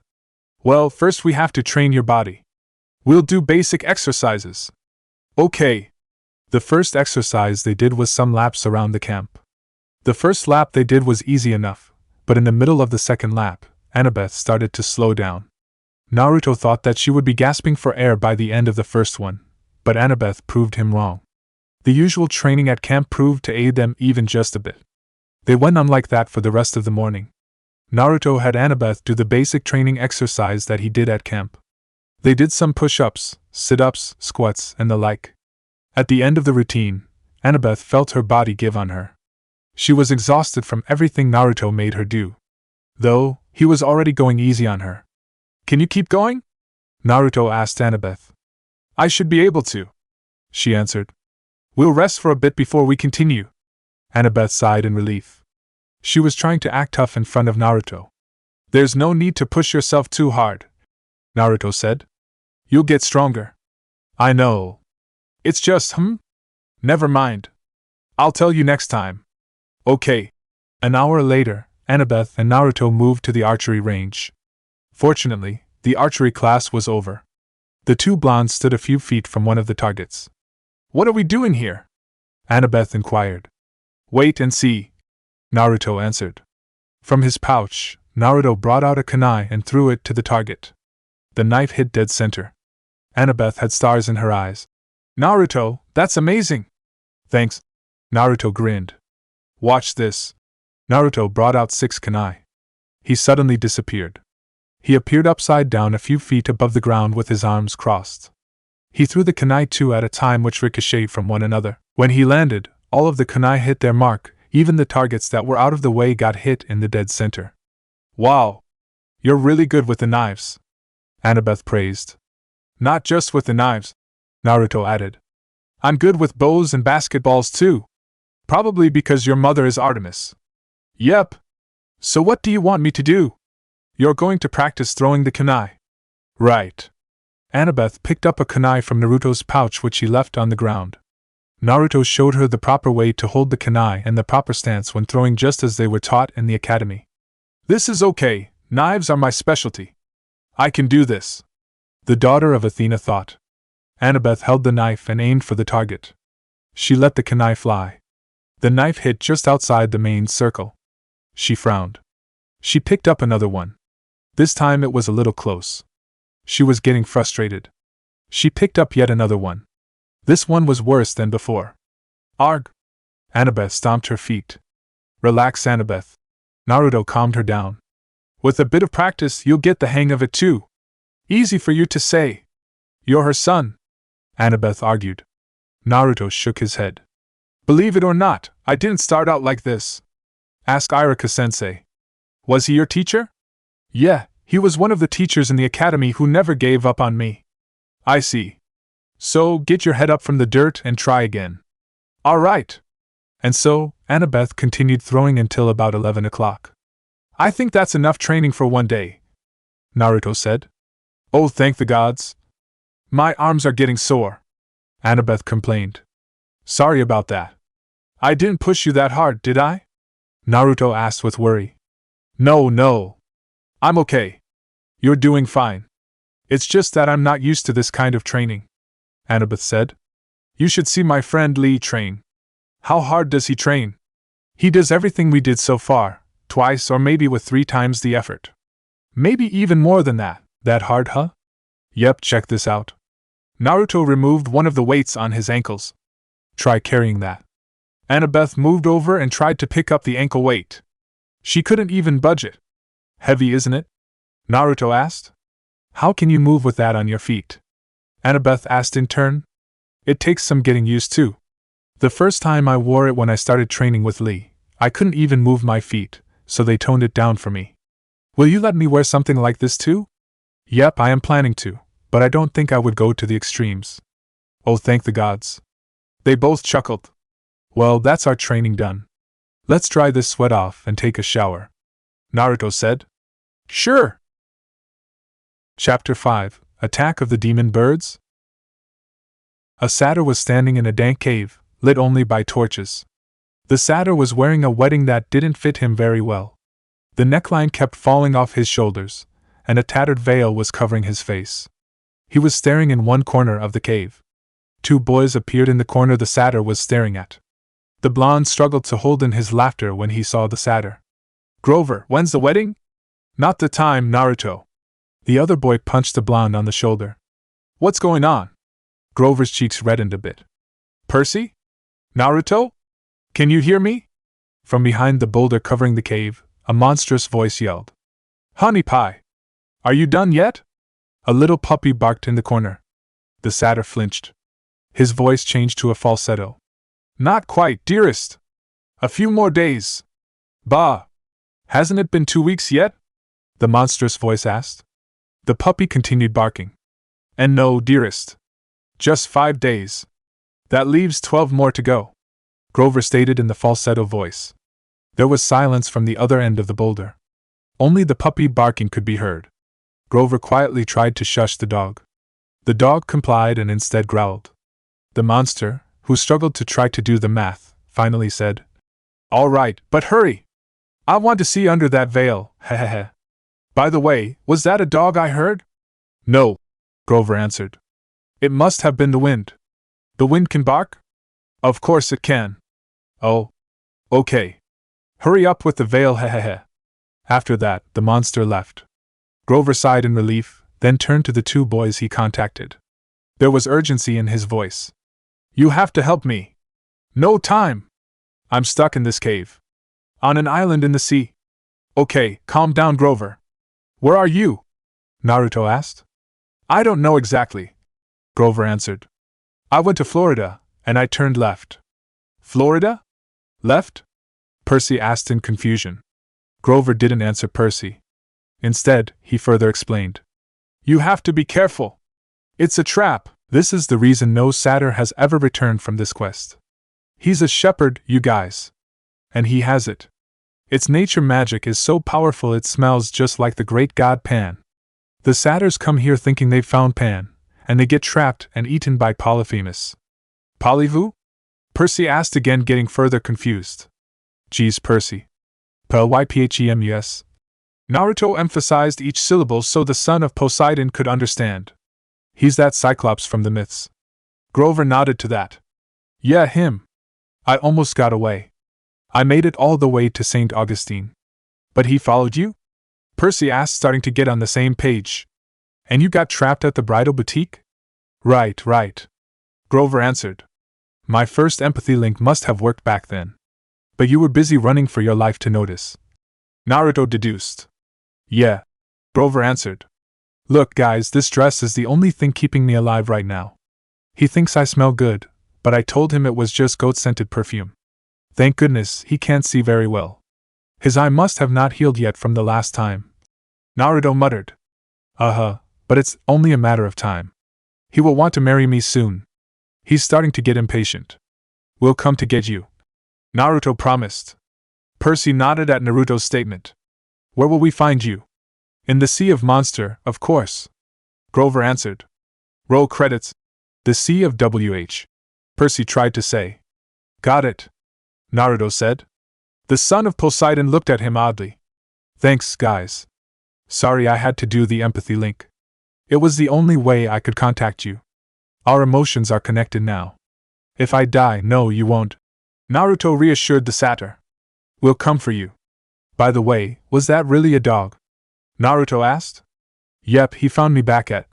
Grover was about to explain, but the monster returned. Honey pie. The monster bellowed. Dinner time. Yummy sheep. Tell you when you get here. Have to go. Sweet dreams. Don't die, Grover said in a hurry. His voice was getting fainter. Grover, wait! Percy tried to call out. His voice was also getting fainter. Artemis Cabin. Naruto woke up in cold sweat just like he did the night before they went back to New York. Another dream. The blonde muttered to himself. I'll have to tell Annabeth. He got up and made his bed. He went directly to the shower. His dream was still bugging him. He was thinking of his satyr friend as he showered until he was getting dressed. As he finished wearing the camp shirt, he sensed a presence at the main door of the cabin. A few seconds later, the presence knocked. Be right there! Naruto shouted as he walked towards the door. He opened the door. Good morning, Naruto! Annabeth greeted. Good morning, Naruto greeted back. So what brings you here? I noticed you weren't up yet. I thought we were going to train early today. So I thought I'd check on you before we had breakfast. Oh, right, sorry. We should rest for today. After all, we're going to have a race. Okay then, is something bothering you? Actually, yeah, come on. I'll walk you to your cabin. I'll tell you on the way. Along the way, Naruto told Annabeth about the dream he had that night. He explained Grover's predicament, and where they could find him. Naruto, the Sea of Monsters is so big, it would take a long time if we would search every inch. Annabeth said. I know, but I have a hunch. Remember the numbers the Grey Sisters spouted in the taxi? Yeah? Those might be coordinates. I can maybe track the monster cause of my mother, but I'll need help at sea. Seaweed brain. Naruto nodded. At that moment, the door opened. A boy with the same hair and eyes as Annabeth greeted them. Hey, guys! The boy greeted. Hey, Malcolm! Naruto greeted back. Listen, Naruto. The now-named Malcolm pulled Naruto close to him. Take care of my sister, okay? You mean at the race? No, it's obvious you guys are getting close to each other, and the whole camp's talking. But we're not, Naruto, it's okay. I understand. We understand. Malcolm winked at him. Malcolm. I can hear you know. Annabeth said out loud, her cheeks reddening like a tomato. Call our siblings. Let's go to the dining pavilion. The Athena cabin's second-in-command chuckled, while the cabin counselor grumbled, something about stupid siblings. Of course, she didn't mean that. She's just flustered. Anyways. Catch you later, Naruto. He beamed. Good luck at the race. You bet. Line break. At the race TRACK today, it was a hot and humid day for the race. Fog lay low on the ground like the camp was some sort of sauna.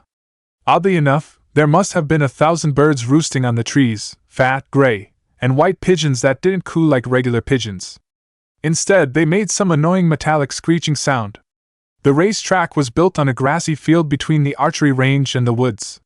The geniuses at the Hephaestus cabin were able to repair the bulls and use them to plow a track. There were also rows for the spectators, the satyrs, Mr. D, some of the dryads, and all the campers who weren't participating.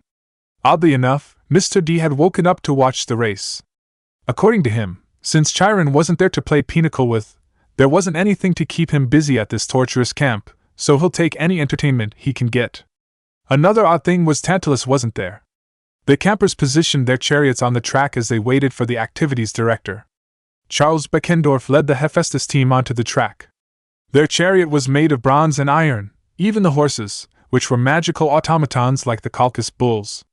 Being the children of the smith god, their ride must have been pimped out with different hidden gadgets. The Ares chariot was blood red and pulled by 2 grizzly horse skeletons. Clarice climbed aboard with a batch of javelins, spiked balls, caltrops, and a bunch of other nasty toys. She was followed by Mark, one of her siblings. Apollo's chariot was trim and graceful and completely gold, pulled by 2 beautiful palominos. Their fighter was armed with a bow, though he had promised not to shoot pointed arrows at the opposing drivers. Hermes's chariot was green and kind of old-looking, as if it hadn't been out of the garage in years. It didn't look like anything special, but it was manned by the Stoll brothers, so the other charioteers expected some dirty tricks that the brothers had in store. The Athena Artemis chariot was elegant-looking with owl and deer patterns covering it. It was painted gray with silver accents. Manning the chariots were Naruto and Annabeth. A bunch of whispers and giggles could be heard at the stands. Finally, there was the Poseidon chariot to be driven by Percy and Tyson. Percy initially had trouble getting their horses to cooperate since they were scared of the latter. Their chariot was sea green with different sea creatures painted all over and a single trident prominently painted in the middle. The demigods were getting impatient waiting for Tantalus to finally arrive. Poor children were ADHD, to begin with, and he was making them wait.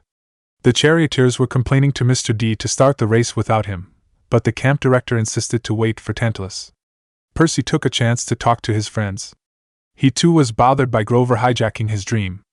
"Naruto, you got Grover's message too, didn't you?" Percy inquired. "Yeah, we've got to save him no matter what," Naruto declared. "Hey Seaweed Brain, think you can track him at sea?" Annabeth asked. "You know?" Percy asked. Naruto filled me in. "To think Grover was able to contact both of you through the link.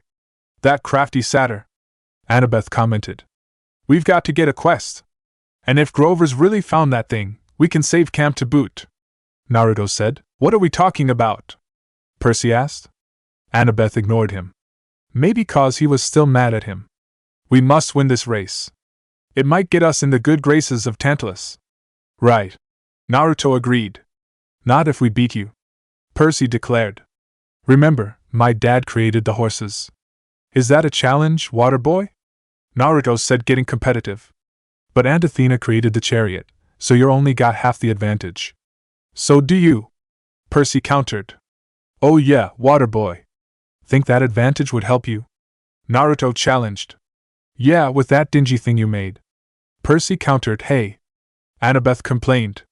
"I'm sure it's way better than that half-assed thing you made," Naruto said. "No offense, Tyson," Naruto quickly added. "What?" Tyson shouted back. He didn't really hear what Naruto said. "Nothing," he said back. Both boys stared at each other, either of them backing down. A few seconds later, the 2 boys both laughed out loud. Kidding aside, good luck, Percy. Naruto held his fist in front of Percy. "Good luck, Naruto." Percy bumped his own fist on Naruto's. "May the best charioteer win." "For Grover," Naruto added. Percy nodded. "For Grover." Annabeth walked towards them, bumped her own fist on the boys. "For Grover." Their moment was broken by the sound of someone's wet shoes squeaking as he walked. All the campers looked in the direction they heard it. It was Tantalus. He was still colored mossy green from the shower prank, but now he was drenched from head to toe with water. "Right," he started. "For today, I will forgive the prankster, whoever you are, for placing my bed in the middle of the lake, because today is the debut of the reinstatement of one of this beloved camp's traditions. Charioteers, to your marks," Tantalus announced. "Catch you later, guys," Percy said, to which his 2 friends nodded. Hey Percy, Naruto called out. Don't try too hard. You know we're going to win. Percy chuckled. Right back at ya! The chariots lined up. More of the weird birds gathered in the woods. Their horrible screeching was so loud now that the campers were starting to take notice. Obviously, the activities director wasn't concerned about this. Attend to your marks! Tantalus' voice strained as it competed with the birds. At the wave of his hands, the chariots roared to life. Hooves thundered against the dirt, and the crowd cheered. Almost immediately, the Apollo chariot flipped over. Apparently, the Hermes chariot had rammed into the Apollo chariot. Only the gods knew if it was intentional or not. The riders were thrown free from the chariot, but the horses dragged it diagonally across the track. The Stoll brothers were laughing at the Apollo kids' misfortune when their own misfortune struck. The Apollo horses crashed into theirs, making the Hermes chariot flip too. There were already 2 accidents in the first 20 feet of the race. This didn't bode well. At that time, the Poseidon chariot was pulling ahead of the Ares chariot. They were beside the Hephaestus chariot, who engaged them in contact. Way ahead of the other chariots, the Athena Artemis chariot barreled along with Annabeth driving and Naruto blocking a sword swipe from Mark. The weird pigeons decided to take this moment to rise from the trees. They somehow formed a tornado and were heading towards the track. The charioteers made the first turn. Percy and Tyson were now somehow within 10 feet of Annabeth and Naruto. Hi Annabeth! Hi Naruto! Tyson waved his stick at them. Hey big guy! Naruto greeted back. Annabeth was concentrated on the track to answer. Or maybe he was still afraid of Tyson, who knows? Tyson used his pull to push aside the Athena chariot. Sorry! He apologized. Naruto parried the pull with a kunai and swatted it aside. Not quite, Tyson. The big guy was about to try again when a scream came from the Hephaestus chariot. They were mobbed by the birds. Beckendorf's brother tried to fight back, but he couldn't see anything. They veered off course and plowed over the strawberry fields. Stymphalian birds! Annabeth yelled. They'll strip everyone to the bone. Focus on the race, Naruto ordered. I'll take care of the birds. Annabeth nodded. The blonde shinobi decided to tell the horses to trust in him as well. They were getting through this. Naruto took out a single shuriken and threw it. It was bronze in color. He crossed his fingers to his chest. Shuriken kage bunshin no jutsu. 1 shuriken turned to 2, then to 4. The kunai continued multiplying until there were 100. A bunch of the birds started to drop down dead, killing most of them. Archers! Naruto shouted. The Apollo kids managed to pick up their bows and fire away at the birds thinning their flock, but there was a substantial amount of birds left flying over the campers. The 3 remaining chariots were now head-to-head at the final stretch of the track. Each of the fighters trying to fend off the birds. One of the birds made a mistake of dive-bombing the camp director, knocking the Diet Coke from his hand. Mr. D got really pissed. Seriously, some flock birds ruined my quiet time. He snapped his fingers and a lot of the birds started to drop dead. Sorry guys! Naruto shouted. After a blur of hand signs, Naruto slammed his hand on the chariot floor. Kuchios no jutsu! He shouted. A small toad appeared which he picked up. Please distract them, he told the toad in his native language. Be careful. They're armed. Did you just talk to that toad? Annabeth asked. Yep. They can understand us, Databeo, Naruto explained. The toad jumped over to the chariot next to them. It was the Ares chariot. The toad landed conveniently on Clarice's hand, startling her. What the? The daughter of Ares tried to shake the toad of her hand, but it was sticking to it very well. In an effort to get rid of it, she managed to yank her rope to the left, making their chariot skid into the Poseidon chariot. The toad then jumped on. Hey! He complained. Get it off me! Clarice took Mark's sword and tried to smack the toad off of his head. With perfect timing, the toad jumped, causing Clarice to smack her partner with the flat of the sword. She probably did it too hard, because her partner got dizzy and fell off the chariot. The toad landed just behind the skeleton horses.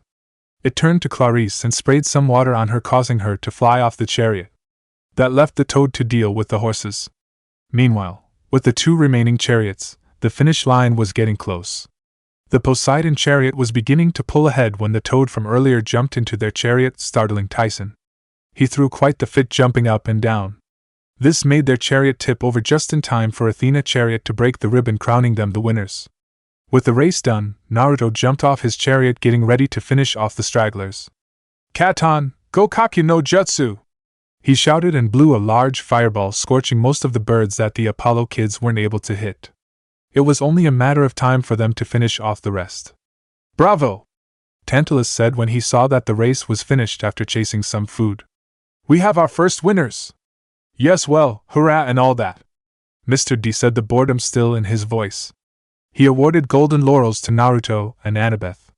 Percy managed to get up after getting thrown off his chariot. Tantalus saw him and said, "And now to punish the troublemakers."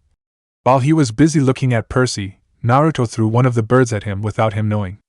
"Help! They're still here!" he shouted as he ran like a madman, running away from the birds that only he could see. "Is it me, or is something cooking?" someone in the crowd said. After lunch, Percy was with Tyson washing dishes. They were sentenced to kitchen duty because of their bad chariot racing, as Tantalus had put it. It didn't help his case when he answered back sarcastically. Making things worse was the extra plates they had to do since the new activities director ordered a special luncheon buffet for the winners. So, there they were scrubbing the dishes when Naruto and Annabeth came to them. "Need help?" Naruto offered. "Won't Tantalus look for you guys?" Percy asked. "Naruto's got that covered," Annabeth answered. "Clones?" Percy said. "You got it!" Naruto grinned. "So, what were you guys talking about before the race?" "The thing Grover found?" Percy asked. "The golden fleece," Naruto answered. "Don't spoil him," Annabeth scolded. "I was going to make him guess." "Heh, sorry." Naruto apologized. "I give up." "How's that going to help?" Percy asked, still confused at what they were talking about. Annabeth sighed. "Do you even know the story of the golden fleece? You should just tell him." "I doubt he remembers." Naruto chuckled. "Hey!" Percy tried to protest Naruto's teasing, but Annabeth scolded him. "Just listen. This is the real story of the fleece. There were these two children of Zeus, Cadmus and Europa, okay? They were about to get offered up as human sacrifices, but they prayed to Zeus to save them. So Zeus sent this magical flying ram with golden wool, which picked them up in Greece and carried them all the way to Colchis in Asia Minor. Well, actually it carried Cadmus. Europa fell off and died along the way, but that's not important. It was probably important to her." Percy cut in. "Shut up, Percy. Let her explain," Naruto scolded. "Thank you, Naruto. Well, Cadmus got to Colchis. He sacrificed a golden ram to the gods and hung the fleece in a tree in the middle of the kingdom. The fleece brought prosperity to the land. Animals stopped getting sick. Plants grew better. Farmers had bumper crops. Plagues never visited. That's why Jason wanted the fleece. It can revitalize any land where it's placed. It cures sickness, strengthens nature, cleans up pollution. It could cure Talia's tree." Percy realized. "Bingo! Finally, you get it!" Naruto cheered. "Anyway, the fleece wouldn't only cure Talia's tree. It can give the borders a major power boost. That must be why Grover found it," Percy said. "It radiated so much nature energy that he thought it was Pan. This is perfect, we'd be hitting two birds with one stone." Annabeth nodded. "Yeah, but just like Naruto told me earlier, there's the Cyclops guarding Grover and the fleece. We'll manage. If Jason could do it, we can too," Naruto told his friends. "You don't think this is a trap by Crow, I mean the Titan Lord," Annabeth said. "We can't let Talia die for good, and we have to save Camp and Grover." The blonde shinobi argued. "Naruto's right," Percy said. "So where do we start looking? Grover told us, didn't he?" Naruto answered his clueless friend. "Yeah, but where is the Sea of Monsters?" the son of Poseidon inquired. Annabeth sighed. "Think, Percy. The Sea of Monsters was in the Mediterranean when Jason and his crew traveled it. So, when the gods migrated to the Americas..." Percy was in thought. "Where would you hide a sea full of monsters?" "Percy, you know that large patch of sea off the coast of Florida. The place where there was an unusually high number of disappearances. The Bermuda Triangle?" "Exactly," the two blondes said. "So all we need to do is ask for a quest," Percy said. "He won't listen to you if you ask, but maybe Naruto and me," Annabeth said, "and we should tell him in front of everybody." That way, he won't have a chance to disagree. Let's hurry up and finish, I gotta tell Talia. Naruto quickly began washing the plates, ignoring the shocked looks of his friends as he dipped the plates in lava without flinching. One of Hephaestus WRKSHOPS Hestia walked in hoping to find her nephew working at this particular one. Rows of unfinished projects littered the floor. A low hum could be heard from deeper within the shop. Sitting on the workbench was a huge man with his shoulders at different heights so that he always seems to be leaning, and a huge, bulging, misshapen head. His leg was in a creaking steel brace. He had bushy eyebrows and a wild brown beard. I'm glad I found you here, nephew, Hestia said. To what do I owe this visit from my aunt? Hephaestus asked. I'm sure you have sensed the presence of another fire user who is not one of your children, Hestia told the smith god. Hephaestus hummed. You mean Artemis, boy? Hestia nodded. I hope you don't mind him using our element. I guess that is fine. He's not using it to cause trouble, is he? No, not at all. In fact, I have made him my champion. Champion, you say? Yes, in addition to that, I have given him my blessing, so I can vouch for him. I suppose I can give him a pass as long as he uses his gifts for the glory of the gods. Thank you for that. I shall take my leave then. This boy, I can feel he has gifts for water as well. Yes, I shall speak to Poseidon about this. With him being his son's friend, I have high hopes for this. I see, farewell then. Hestia nodded, then disappeared. Talia's LIMBO, just like Naruto said, he went directly to see Talia just like he always did these past days. He had agreed with Percy and Annabeth to speak up to Tantalus about the golden fleece after the sing-along, but that wasn't for much later. Right now, he was busy trying to ease Talia off her pain. Feel better? Naruto asked. Yes, even just a little, Talia answered. You don't have to keep doing this, you know.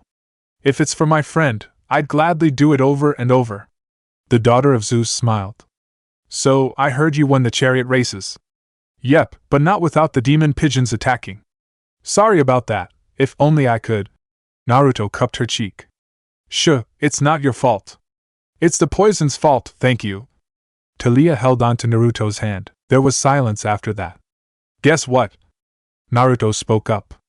Grover found a way to save you in camp. Talia was surprised by the news. Really? That brave little goat. Yes, he managed to find the golden fleece. The blonde continued. There's just one problem. His voice trailed off. He's getting married. What? Talia had a dumbfounded look on his face. Yes. It's true. Naruto nodded. Grover's getting married. Talia couldn't believe it. Yes, that's what I said. With who? With Polyphemus the Cyclops. Talia's mouth hung wide open. When she got over the shock, she said, Come on, be serious. This is Grover we're talking about. The Cyclops thinks he's a female Cyclops. That's the only thing keeping him alive. What are the odds? Talia managed. Oh gods, you've got to save him. Naruto nodded. We're asking for a quest to save him and retrieve the fleece. We're probably leaving tomorrow. I probably won't, it's okay, I will manage. A conch horn blew in the distance, signaling dinner time. I better go. Naruto's voice trailed off. Be careful, Talia said. You better come back with Grover. That's the plan. Naruto grinned with his thumb up. Before Naruto could go, Talia rushed over and kissed Naruto on the cheek. For good luck. The blonde was at a loss for words. Chapter 6: A Quest for Camp. Everyone's spirits were low. They had yet another attack in the camp they called their home. Apollo's kids tried to get everyone's spirits up, but to no avail. The bonfire reflected the camp's mood. On a good night, the fire could reach 20 feet high, was purple in color, and it was so hot that the marshmallows on the front row burst into flames, but not tonight. At this particular night, the flames were only 5 feet high and were the color of lint. So, there they were sitting on a semicircle of stone steps, singing half-heartedly, and watching the bonfire blaze. They sang the usual songs they sang. Down by the Aegean, I am my own great-great-great-great-grandpa. And, this is Minas land. When the songs were done, Tantalus said, Well, that was lovely. He came forwards holding a toasted marshmallow on a stick and tried to casually pull it off. Before he could touch his food, the gooey concoction of sweetness flew off the stick. He made a wild grab for it, but it dive-bombed into the flames. Instead of feeling down, he smiled coldly. Now then! Some announcements about tomorrow's schedule, sir. Percy spoke up. Tantalus' eye twitched. Our kitchen boy has something to say? Shut up, cannibal! Naruto scolded. This is important, so you better listen too. You better watch your mouth. Tantalus challenged. Even if you did win the chariot match, or do you want them to know about that? Naruto balled his fists. I thought so, Foxy. Tantalus smirked. So what do you want to say, kitchen boy? Mr. D sighed. What I'd give for some pinnacle with Chiron. The flames turned bright yellow, signifying the crowd's interest was piqued. We have reason to believe that one of our satyrs, Grover Underwood, has found the golden fleece, Percy announced. It can save camp. Percy blurted out his and Naruto's shared dream/empathy link message. Annabeth stepped up to remind the camp of what it could be. Naruto was right behind them, his knuckles white from the pressure. The satyrs serving Mr. D and those sitting on the sides' ears perked up and looked towards the son of Poseidon. Grover did? No way! That's so cool! Those were only some of the murmurs that could be heard from them. Nonsense!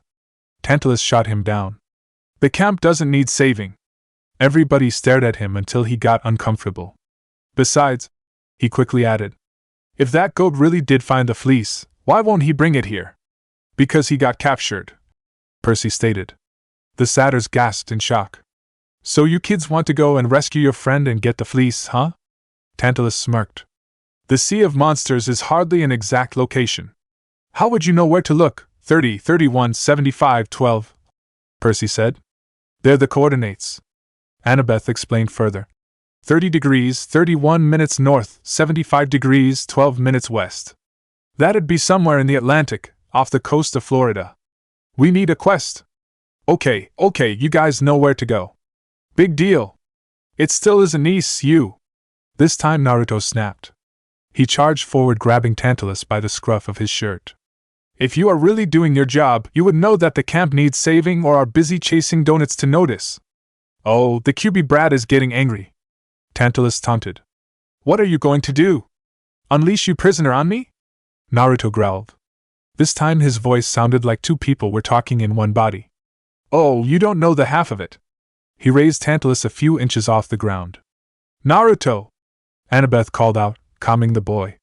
Naruto let go of Tantalus, causing him to fall on his butt. He looked at the crowd. There was fear on the faces of the other campers. Tantalus smirked. So you've finally shown your true colors. What was that? Beckendorf asked. This is the cue. Shut up, you dumb excuse for an activities director. Naruto snapped. Are you going to continue hiding it from them, fox boy? Tantalus asked. Katie Gardner from the Demeter cabin spoke up. If it's a danger to camp, we deserve to know. Naruto sighed. If you guys have to know, it's better for you to hear it from me than from this freak. The smirk on Tantalus' face faded. The lands where I came from aren't as monster-free as you think. In a way, our monsters are a lot worse than the ones we have here. We have these massive concentrations of chakra that take on the form of animals so large that they are as high as the New York skyscrapers. Images could be seen of the flames. 9 rampaging beasts were shown, causing so much mayhem and destruction. The nations, in an effort to gain power over the other, tried to make weapons out of these beasts. My home village was no different. My village had the 9-tailed fox. The images focused on the fox with 9 tails attacking the village. But how did they make weapons out of the beasts if they were as big as you say?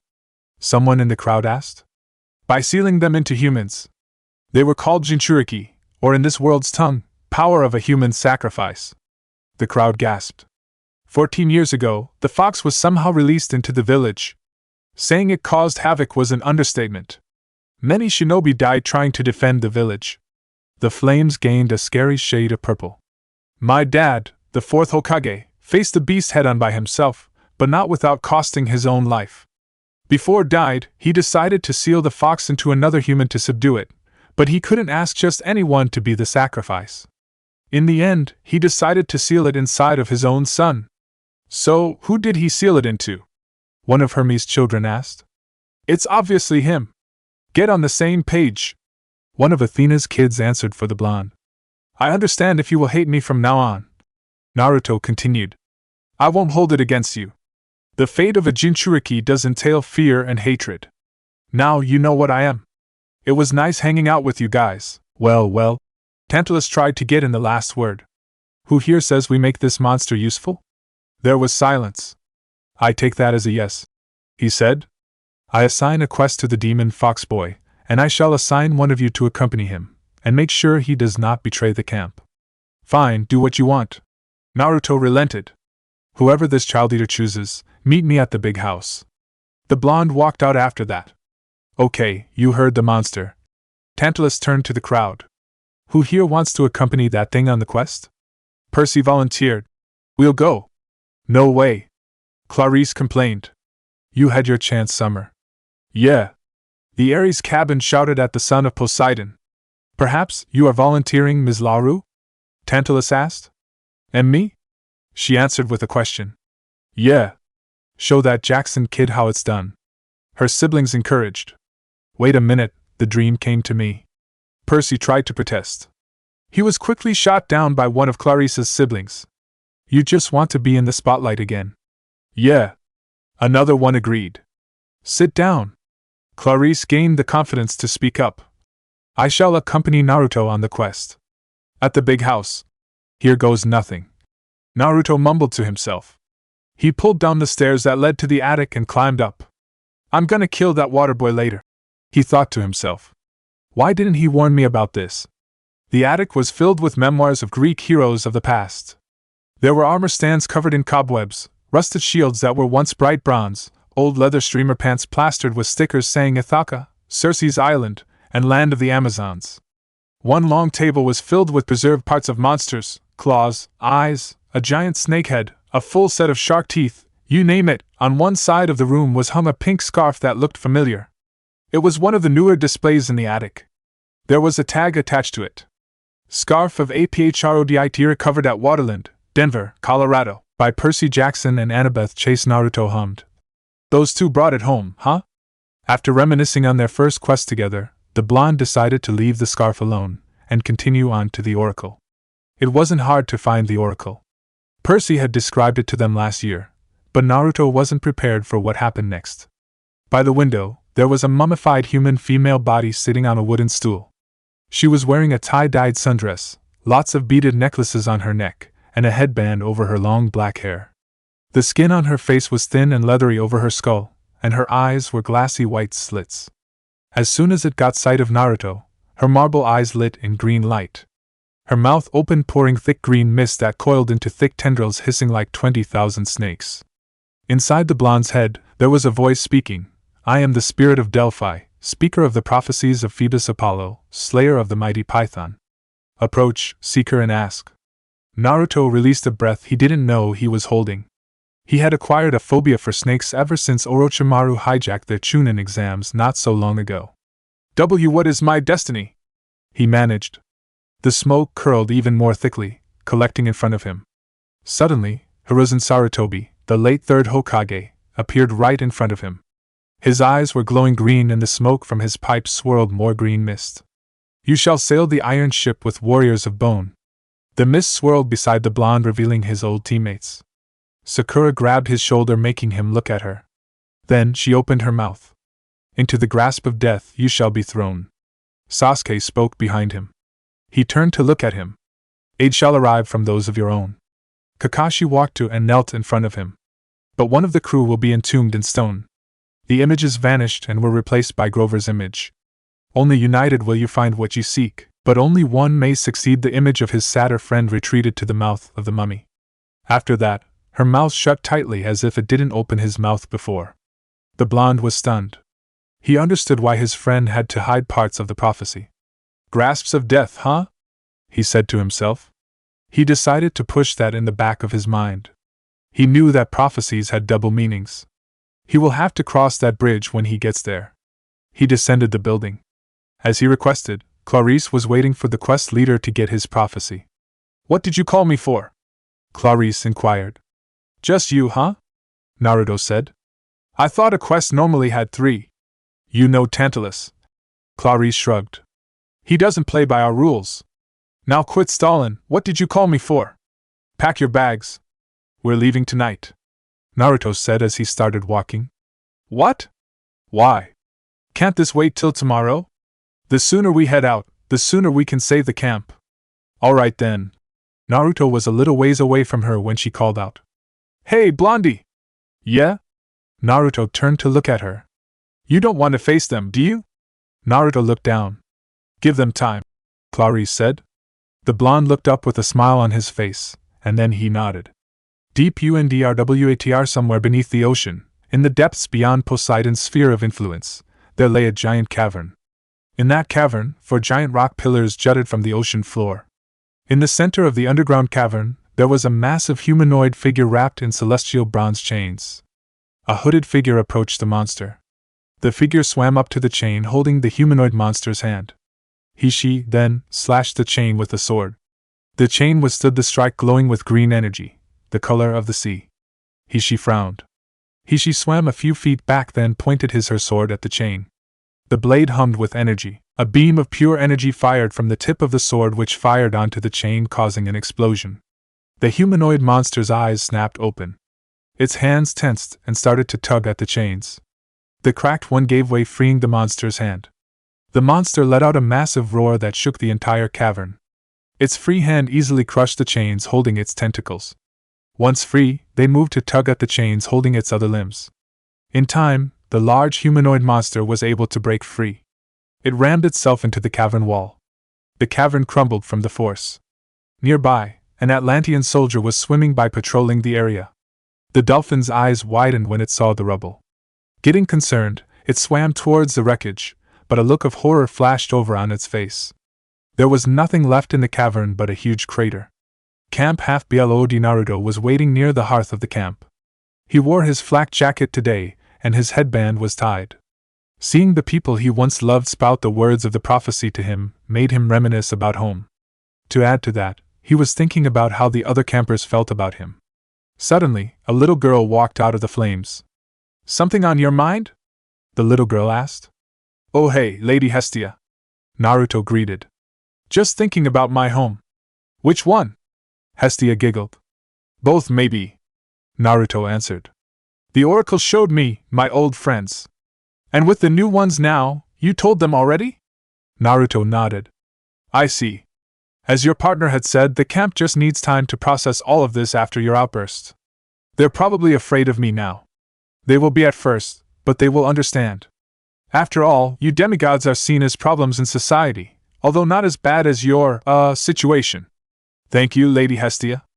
I needed that, no problem. I see you're going on a quest. Oh yes. We're on a quest to save the camp. Hey, ninja boy! Clarice called from behind the two. The two turned towards the daughter of Ares. Oh, Lady Hestia. She apologized when she saw who Naruto was with. Forgive me for interrupting you. Please go back to your conversation. No. It's okay. I'm just seeing Naruto off. He's my champion after all, Hestia said. Now go and save the camp. I wish you luck, Hestia added, and then she walked into the flames and disappeared. Champion of the hearth, huh? Clarice asked. What's that about? Didn't I tell you guys yet? Naruto answered with his own question. Clarice shook her head.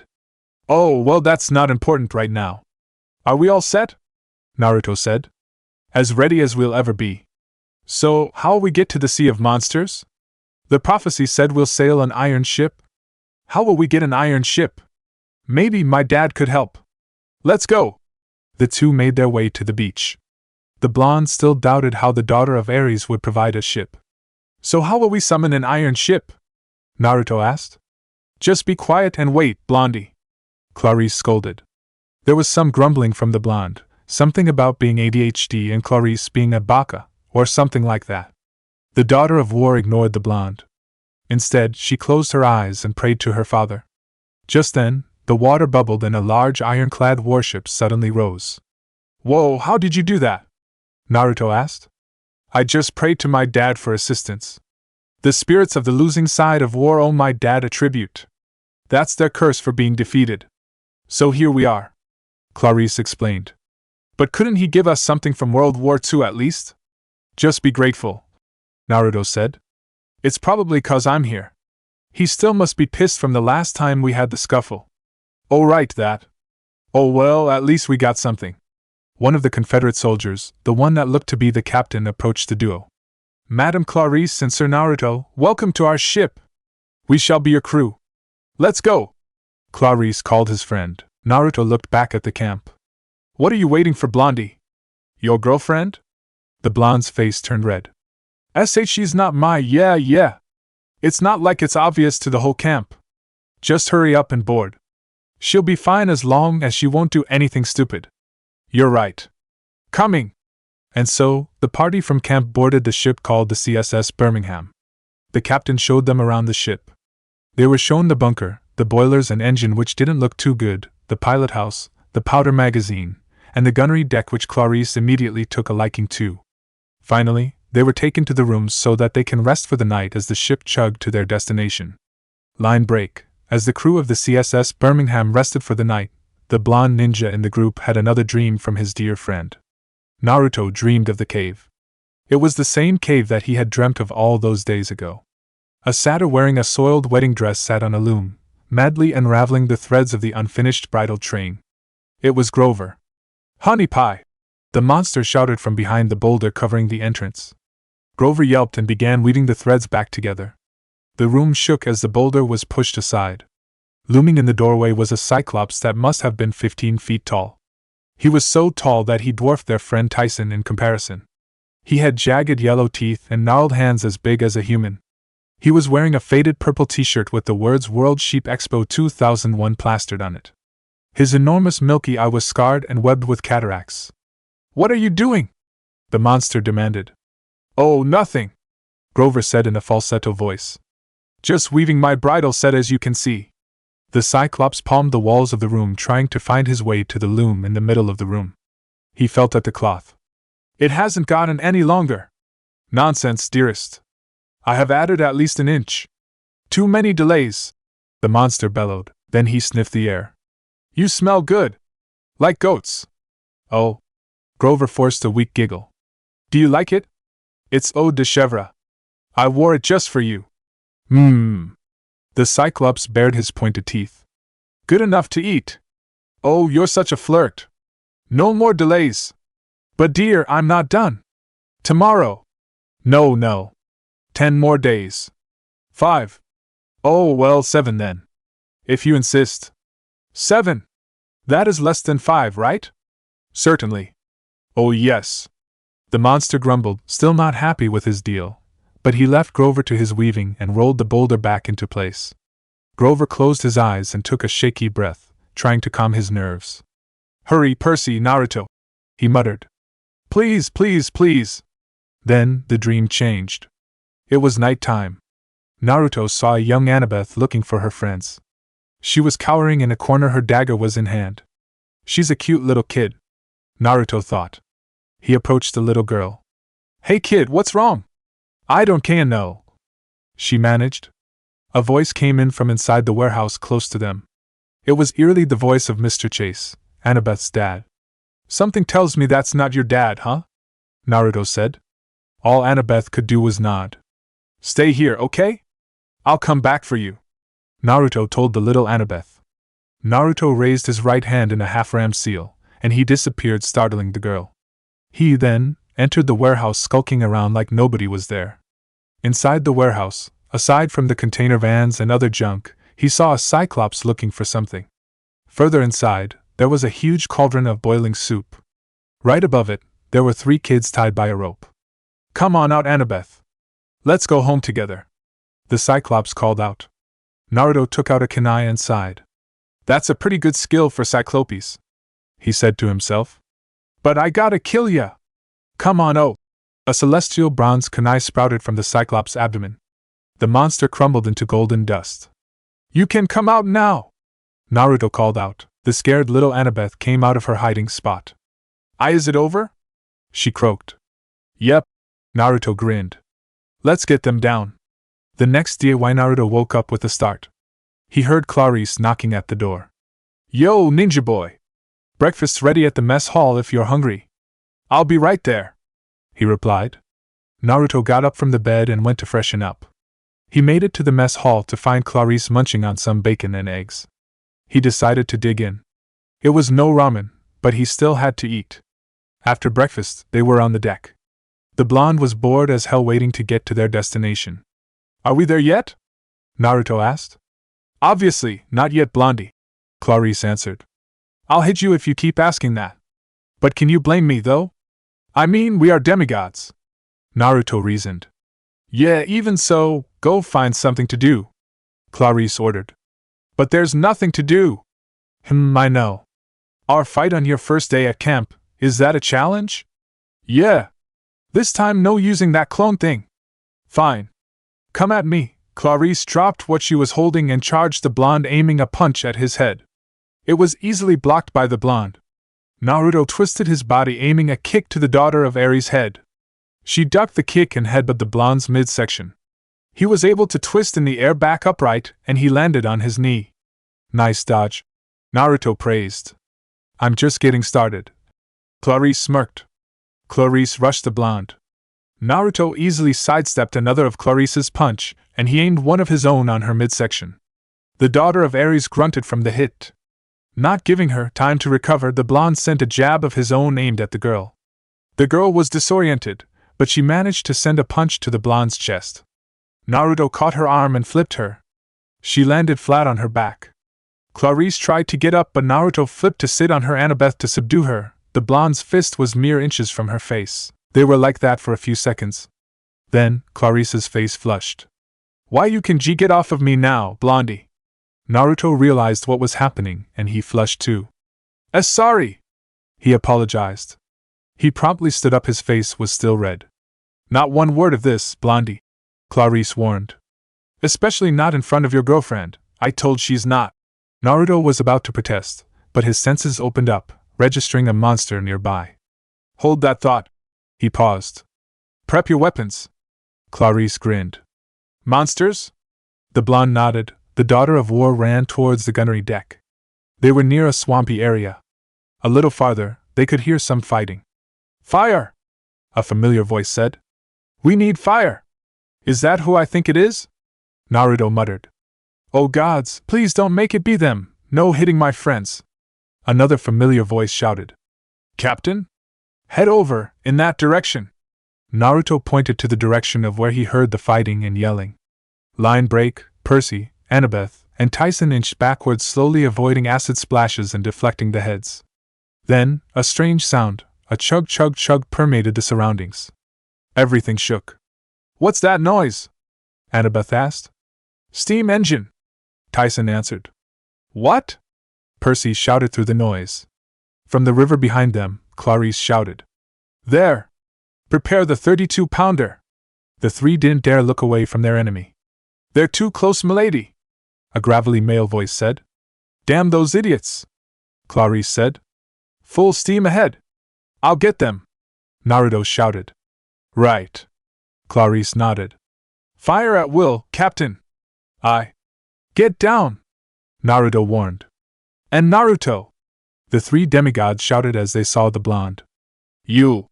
Instead of being happy to see them, Naruto got mad. "What are you three doing here?" "We'll talk about this later." His voice softened a bit. Naruto raced through his hand signs and placed his hands to the ground. The earth hardened around them, and a domed wall formed. There was an earth-shattering boom echoing from the river and a flash of light on the Hydra's body. The monster exploded, spraying its guts all over. The ship sailed closer to them. "Hey, war girl!" Naruto called out to her partner. "Guess who I found?" "Losers," Clarice sneered. "You are so dead." Chapter 7: The Lurking Threat. The earth crumbled from an earthen shell, revealing three teenagers and a cyclops. They were greeted by Clarice, Naruto's partner on the quest. She decided to let the three stowaways board their ship, not out of the goodness of her heart, but because the blonde talked her into it. The Confederates took a liking to Percy and Annabeth as soon as they boarded. They liked Annabeth because she told them that she was from Virginia, and they liked Percy because he had the same last name as the Southern general. Although, he had to ruin for himself when he said he was from New York. "So that's the ship," Clarice said, finishing the ship tour that the captain had taken Naruto and Clarice. Mr. D's going to turn you into a dolphin when we get back. A chill ran up Percy and Annabeth's spine. Tyson didn't really understand what the daughter of Ares said. But we just wanted to. Asterisk boink asterisk. Oh. Percy and Annabeth complained. What did you hit us for? Percy asked. Should I spell it out for you, Percy? Naruto asked with sarcasm. But don't you guys trust me enough to bring Grover back? We do, but I'm sure Chiron told you to stay at camp to train. What if you fight Luke again? Percy and Annabeth looked at each other. Let me guess. You had to fight him. Annabeth decided to speak up. Actually, we managed to escape. Naruto turned to the daughter of Athena. And you, Miss Chase, why didn't you stop him? You know that water boy didn't think this through. Well, we all know that Percy's too hard-headed to listen. Hey, Percy protested. Naruto sighed. I suppose you're right. That's why I'm here, to keep him out of trouble. I did promise Chiron after all. Naruto turned back to Percy.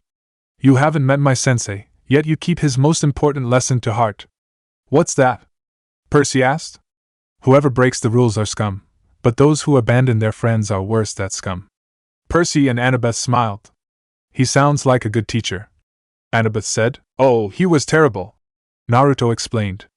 I still remember all those times he made us wait for 1 hour before he arrives. Kinda like Percy then. Annabeth commented. Why me again? Percy protested. The two blondes laughed, while the son of Poseidon frowned. After a round of hearty laughter, Naruto shrugged. Well, you're here now. I suppose you can join the quest. What? Clarice complained. We do need the help, Clarice. A quest needs 3, you know.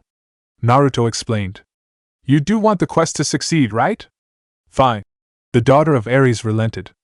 Thank you, Naruto. Annabeth wrapped Naruto in a hug, earning snickers from Clarice. The two heard this and they glared at her. Their cheeks may or may not have been blushing. They wouldn't admit it.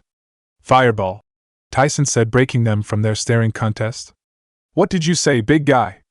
Percy asked. There, big fireball. Heading this way. The big guy pointed out. Everyone looked in that direction. At first, they thought it was a comet, but when it got closer, the 4 of them were able to make out a chariot. Riding a chariot was one familiar face. The chariot landed, or crashed depending on how you make it out, in the water next to the ship. The chariot floated on the surface of the water like it was weightless, or it somehow had chakra. Soon enough, the owner of the chariot was right in front of them. Brats! He greeted the crew with the only way he knew how. Father! Clarice greeted with a bow. To what do we owe this visit? Percy instinctively grabbed his pen, but he couldn't uncap it for some reason. Percy, stand down! Naruto ordered. The son of Poseidon growled. You're lucky I can't uncap my pen. Didn't it occur that it was cause of me, why you use your little toy? Ares taunted. Percy glared at him. You should listen to your quest leader. Ares continued. At least he's being reasonable. Percy still didn't look happy. Relax, brat. I'm not here to fight, I'm just here to talk to her. Ares pointed to his daughter. Clarice, come with me. As soon as Clarice and Ares disappeared somewhere below deck, Percy's stomach growled. We should have eaten those donuts when we had the chance, he said. But a monster made them, and you still want to eat them? Annabeth asked. What are we talking about? Naruto asked. I told Tyson to buy some jelly donuts in the middle of nowhere, but he somehow found some. Percy explained. Turns out, there was a hydra close to our hideout. Annabeth added. Gee, what are the odds? Naruto said. So you guys hungry? Mess hall of the SHIP. Normally, Percy would have qualms about accepting food from the undead, but he was too hungry to dig into the details. Clarice joined them after a few minutes. She dug into her food half-heartedly. The talk with her father must have bothered her. So what did you talk about with your dad? Percy asked. It's none of your business, Percy. Clarice snapped. Geez, what's your problem? The son of Poseidon commented. It was quiet for a second, but Annabeth decided to talk about what they encountered. So, Luke's on board a ship full of monsters, and there's this golden sarcophagus there. She explained. I can make a good guess about what's inside, Naruto said. Annabeth nodded. He also has the coordinates of the fleece somehow, and he's headed there right now. Good, then I can blast their little boat to Kingdom Come. Clarice finally said. Glad to have you back, Naruto said. Clarice huffed at the blonde boy. Show them their rooms as soon as they're done. Clarice ordered one of the soldiers as soon as she was done eating. The soldier nodded. Where are you going? Naruto asked. I'm going to train. Clarice answered and left immediately. I wonder what's wrong with her. Percy wondered out loud. She seemed pretty shaken up. Her dad must be putting a lot of pressure on her. After all, we humiliated him back then. So, just try to understand her, Naruto said. Naruto, how about you? Are you okay? Annabeth asked with worry. What do you mean? Of course, I'm fine. Naruto shrugged her off. You had to tell the whole camp about your secret. That must have been hard. Percy added. Naruto's face faltered. Oh yeah, that's not important now. Annabeth placed a hand on the other blonde's shoulders. Naruto, I'll be okay. Thanks for worrying, Naruto said. So now, you guys must be tired. After they finished their food, one of the Confederate soldiers showed them to their rooms. Each of them got to share a room of their own, though Tyson didn't want to sleep by himself because he was scared of the undead soldiers. Tyson joined Percy in his room. Naruto lay down on his bed. He decided he might as well go back to sleep since there was nothing else to do. As soon as he fell asleep, Grover visited his dreams again. Grover was sitting at his loom, desperately unraveling his wedding train, when the boulder door rolled aside and the Cyclops bellowed. Aha! Grover yelped. Dear! I didn't, you were so quiet. Unraveling. Polyphemus roared. So that's the problem. Oh no. I wasn't, come. Polyphemus grabbed Grover around the waist and half carried, half dragged him through the tunnels of the cave. The satyr struggled to keep his high heels on his hooves. His veil kept tilting on his head, threatening to come off. The Cyclops pulled him into a warehouse-sized cavern decorated with sheet junk.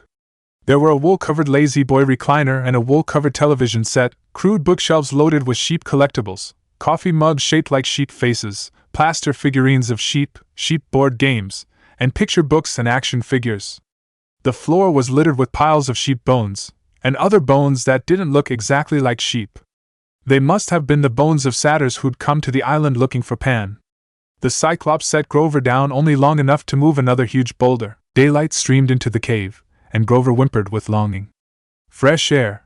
The Cyclops dragged him outside to a hilltop overlooking the most beautiful island the demigods who were dreaming had ever seen. It was shaped kind of like a saddle cut in half by an axe. There were lush green hills on both sides and a wide valley in the middle, split by a deep chasm that was spanned by a rope bridge. Beautiful streams rolled to the edge of the canyon and dropped off in rainbow-colored waterfalls. Parrots fluttered in the trees. Pink and purple flowers bloomed on the bushes. Hundreds of sheep grazed in the meadows, their wool glinting strangely like copper and silver coins. And at the center of the island, right next to the rope bridge, was an enormous twisted oak tree with something glittering in its lowest bough. It was the Golden Fleece. Even though Naruto was dreaming, he could definitely feel the power of the fleece working its magic on the island. He figured that the satyrs would be able to smell the magic much more strongly. Grover whimpered again. Yes, Polyphemus said proudly. See over there? Fleece is the prize of my collection. Stole it from heroes long ago, and ever since, free food. Satyrs come from all over the world, like moths to flame. Satyrs good eating. And now, Polyphemus scooped up a wicked set of bronze shears. Grover yelped, but Polyphemus just picked up the nearest sheep like it was a stuffed animal and shaved off its wool. He handed a fluffy mass of it to Grover. Put that on the spinning wheel, he said proudly. Magic. Cannot be unraveled. Oh, well. Poor Honey Pie. Polyphemus grinned. Bad weaver. Ha ha. Not to worry. That thread will solve problem. Finish wedding train by tomorrow. Isn't that thoughtful of you? Hee hee. But Bud dear, Grover gulped. What if someone were to rescue, to attack this island? Grover looked straight at Naruto and Percy who were watching the events unfold. What would keep them from marching right up here to your cave? Wifey's scared. So cute. Not to worry. Polyphemus has state-of-the-art security system. Have to get through my pets. Pets? Grover looked across the island, but there was nothing to see except sheep grazing peacefully in the meadows. And then, Polyphemus growled, they would have to get through me. He pounded his fist against the nearest rock, which cracked and split in half. "Now come!" he shouted. "Back to the cave." Grover looked about ready to cry, so close to freedom, but so hopelessly far. Tears welled in his eyes as the boulder door rolled shut, sealing him once again in the stinky torch-lit dankness of the Cyclops' cave. A sleeping puppy in the corner woke up to the boulder rolling back in place. Grover sat dejectedly on the wall close to the loom. The puppy went close to him to comfort him. "I'm okay, girl." Grover tried to be strong. "They will come for us any time soon." Naruto woke up to bells ringing. "All hands on deck!" "Find Sir Naruto!" "Where is he?" The captain's gravelly voice echoed through the corridors. Just then, a shrill, girly scream was heard through the whole ship. "What are you doing in my room?" Percy's cracking voice could be heard screaming. Naruto got up from his bed and opened the door to his room. "Ah, you're here, Sir Naruto," the captain greeted. He was about to knock when the blonde opened the door. "What was that all about, Captain?" Naruto asked. "You mean the screaming?" the captain replied, earning a nod from the blonde. "He did not take kindly to me waking him up. I must have startled him." Naruto laughed out loud for a few seconds. "I'll never let him forget that," he said in between laughs. "Anyway," he finally said, "you were looking for me?" "We are approaching the entrance to the Sea of Monsters, sir," the captain replied.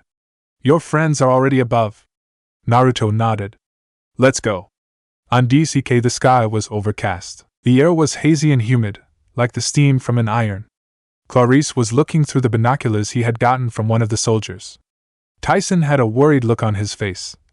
"Too much strain on the pistons," the Cyclops muttered. "Not meant for deep water." Naruto joined them shortly after. "We'll have to make do," Naruto told the young Cyclops. "We don't have a choice." "What took you so long?" Annabeth asked. "Dream about Grover," Naruto answered. "We're running out of time," Percy added. "Grover is getting married tomorrow." Everyone nodded. After a few more minutes, the dark splotches ahead of us came into focus. To the north, a huge mass of rock rose out of the sea, an island with cliffs at least 100 feet tall. About half a mile south of that, the other patch of darkness was a storm brewing. The sky and sea boiled together in a roaring mass. "Something tells me that's not a hurricane," Annabeth voiced her thoughts. Clarice shook her head. "That's Charybdis." Annabeth paled. "The one who sucks in the oceans in the stories?" Percy asked. "The very same," Naruto answered. "Wasn't there two of them?" the son of Poseidon asked again. "The other one's Scylla." It was Annabeth who answered this time. "She lives in the caves underwater." "Why don't we just go around?" Percy suggested. "The sea is wide open." "Don't you know anything?" Clarice rolled her eyes. "You have to go through them." "She's right, Perce," Naruto added. "Even if we did go around them, they would just reappear in front of us." "So which one are we going through?" Percy inquired. Clarice had an evil smile on her face. "We're going through Charybdis." "Captain?" "Aye, milady. We're already on it." The captain gave his affirmative. Wait, Percy protested. "If we have to go through one of them, why not go through Scylla?" Clarice shook her head. "If we get too close, her snaky heads will appear and start plucking us one by one. Then we hide below deck." Percy looked proud of himself. Naruto sighed. "That wouldn't work either. If she can't grab her easy food, she'll pick up the whole ship. Then we leave your clone things above deck." Percy still looked proud. "Nope, the clones will disappear once she bites down. She won't have her meat either way." "Dang." Percy was crestfallen. "I thought I had a good idea." "We go through Charybdis and that's final," Clarice said with finality. "Captain, arm the cannons." "Aye, milady." Little did the demigods know, there was another monster lurking underwater. Somewhere in the wilderness a young girl held her bow in her hands as she checked the ground for tracks. It was Artemis, and she was on one of her hunting missions. Just then, she sensed something out of the blue. This feeling, what's wrong, milady?" Zoe, her lieutenant asked. "I sense one of the oldest sea monsters in the hunt. It's back," Artemis explained. Zoe's eyes widened. "You mean, it has escaped?" Artemis nodded. "I have to go and report this at once. Zoe, you're in charge while I'm gone." Mount Olympus Artemis appeared in the throne room to see only the king of the gods in the throne room. Lord Zeus.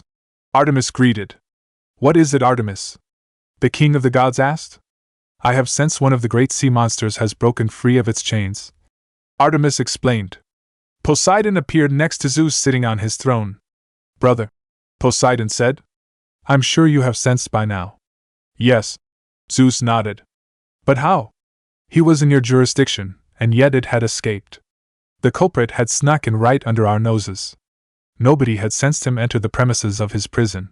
It's like he was masked by an ancient power. The god of the sea explained. Let me go and hunt it. Artemis presented. No, you shall do such thing. Zeus said. But why? Artemis asked. We must get rid of this monster before it becomes a problem for us. By now, the monster is at the entrance to the Sea of Monsters. Poseidon explained. Approaching the entrance is a ship filled with demigods. The party from Camp Half-Blood? Artemis said. Aboard the ship is. She turned to Zeus. All the more reason for me to go.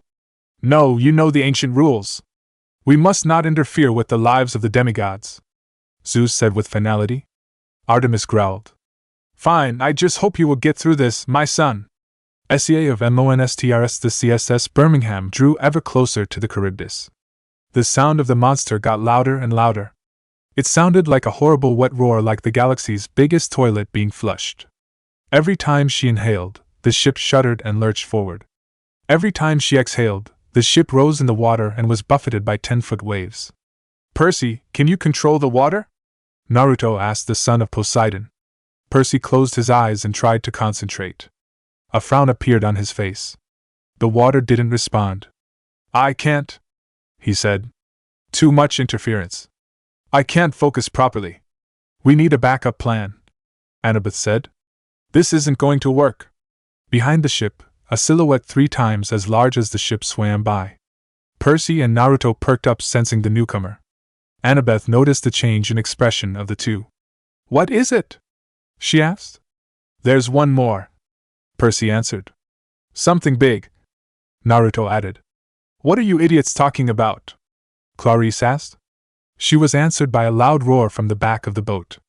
The sheer volume of the roar made the ship shudder. The silhouette had risen from the water. A humanoid monster was behind them. It was a large monster, easily as tall as the New York skyscrapers.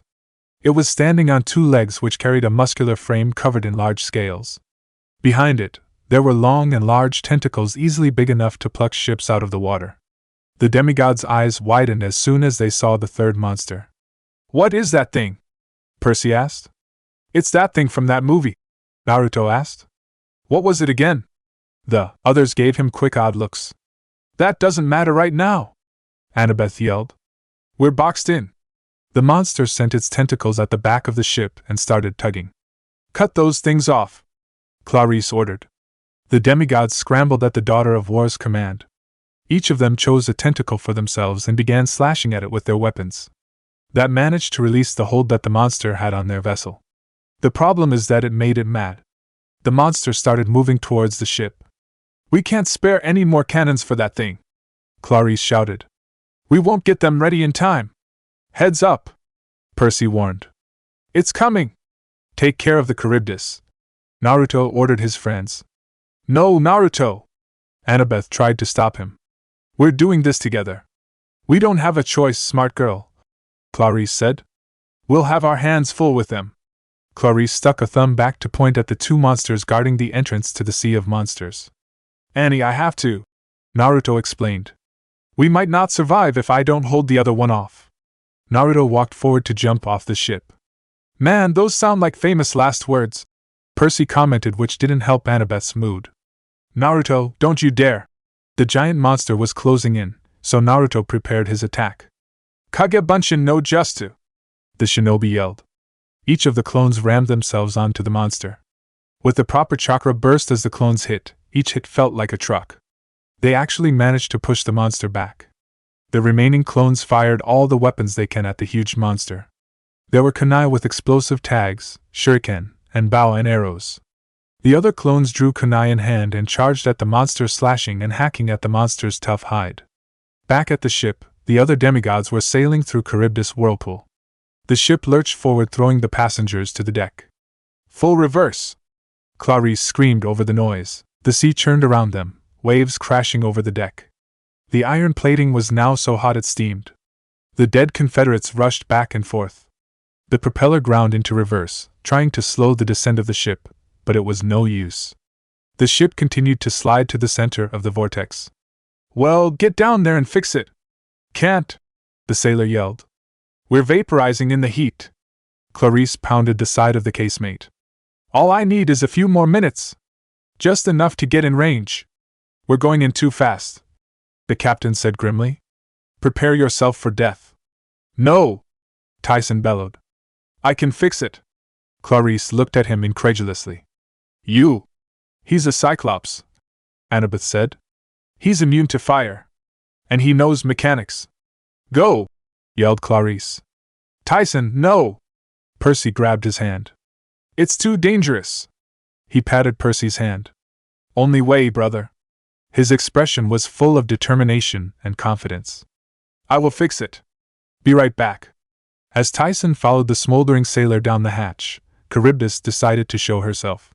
She appeared only a few hundred yards away, through a swirl of mist and smoke and water. There was a reef, a black crag of coral with a fig tree clinging to the top. All around it, water curved into a funnel, like light around a black hole.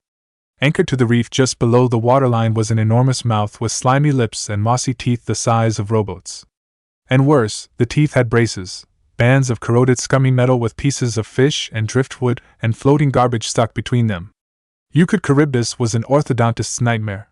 She was nothing but a huge black maw with bad teeth alignment. The entire sea around her was sucked into the void: sharks, schools of fish, a giant squid. "Lady Clarice," the captain shouted. "Starboard and forward guns are in range." "Fire!" Clarice ordered. 3 rounds were blasted into the monster's maw. One blew off the edge of an incisor. Another disappeared into her gullet. The third hit one of Charybdis' retaining bands and shot back at the ship, snapping the Ares flag off its pole. "Again!" Clarice ordered. The gunners reloaded. Everything seemed hopeless. The cannons weren't doing much damage to Charybdis. They'd have to fire more rounds at the living, breathing gullet, but they didn't have the luxury of time. Then, the vibrations in the deck changed. The hum of the engine got stronger and steadier. The ship shuddered and the ship started pulling away from the mouth. Tyson had given the ship just enough juice to keep the ship away from the mouth. "Tyson did it," Annabeth said. "Wait," Clarice said. "We need to stay close. We'll die," Percy screamed. "We have to move away." Suddenly, Charybdis snapped her mouth shut. The sea died to absolute calm. Water washed over the monster. Then, just as quickly as it had closed, the mouth exploded open, spitting out a wall of water, ejecting everything inedible, including the cannonballs, one of which slammed into the side of the CSS Birmingham with a ding. The ship was thrown backward. Percy concentrated hard enough to keep the ship from capsizing, but it was no use. The ship spun out of control close to the cliffs opposite the strait. Another smoldering sailor burst out of the hold. He stumbled into Clarice, almost knocking them both overboard. "The engine is about to blow." "Where's Tyson?" Percy demanded. "Still down there," the sailor answered. "Holding it together somehow, though I don't know for how much longer." "We have to abandon ship," the captain suggested. "No," Clarice refused. "We have no choice, my lady. The hull is already cracking apart." "She can't." He never finished his sentence. As quick as lightning, something brown and green shot from the sky snatched up the captain and lifted him away. All that was left were his leather boots. "Scylla!" a sailor yelled, like another column of reptilian flesh shot from the cliffs and snapped him up. It happened so fast that nobody was able to see its face. They were just able to make out a flash of teeth and scales. Percy brought out Riptide and tried to swipe at the monster as it carried off another deckhand, but it was too late. "Everyone get below!" Percy ordered. "Idiot!" Clarice yelled at the son of Poseidon. "We've been through this already. She'll just pluck up the ship." "Lifeboats," Annabeth suggested. "Quick! They won't reach the cliffs," Clarice said. "We'll get eaten." All around them Scylla's heads began plucking the other sailors off of the ship. "Get to the boats," Percy said. "I'll get Tyson." "Idiot! The heat will kill you," Annabeth yelled. He didn't listen. He ran to the hatch. Before he could make it, one of the heads managed to pluck him off of the ground. Percy fought against the head, making him drop to the ship. The girls had boarded their lifeboats and had dropped down to the water. Just then, the ship exploded. Chapter 8: Deep Sea Terror. Naruto was locked in battle all by himself against one fierce sea monster. He was holding his own, attacking from afar and going in to place some paper bombs. Just then, a huge explosion came from the direction of his friends. A look of horror washed over his face. He turned back momentarily to see that the ship he boarded earlier was no more. All that was left was debris, the scrap metal from the broken ship. None of his friends were there. The monster didn't wait for him to recover. It slammed its fist on the water surface. Most of the clone's battle reflexes kicked in just in time for him to jump away from the attack. Those that were unlucky got dispelled. "Shut up, you overgrown piece of shit!" Naruto pointed a finger to the huge beast. "If it weren't for you, I could have helped them." The monster roared at him in reply. "You don't scare me, you movie reject!" the blonde yelled back. Naruto charged. All of him did, including the clones. The monster tried to grab at the different clones running towards it. The nimble ones were able to jump to avoid it and continued on his way. The unfortunate ones got crushed on the monster's grip. It used its tentacles to knock away most of Blonde's charging. With kunai in hand, the clones slashed and hacked every tentacle that came. The monster got lucky with some of the clones. On each one of their right hands, blue orbs of energy began forming and continued growing. All the clones leaped on the monster and slammed the orb into its abdomen. "Odama Rasengan!" all of them shouted. The monster fell on its back, sinking into the ocean. Naruto was panting after that. He fell to a knee, catching his breath. "Still as pathetic as ever." A familiar cold voice spoke behind him. "That voice!" Naruto said as he recognized who it was. Shakily, the blonde rose to his feet and slowly turned around. Standing across from him was his former teammate, Sasuke Uchiha. "Sasuke, what are you doing here in this world?" Naruto asked. "That's none of your business, Naruto," Sasuke answered. "I have come for your friends." "What do you need them for?" "I do not have to answer that question. All you need to know is that a man named Luke is asking for them." "Luke?" Naruto growled. "Where is he?" "Same old Naruto." "Where are they?" Sasuke demanded as he drew his sword. "They're gone. Look at the wreckage." Naruto pointed to the floating debris from their once seaworthy World War II ship.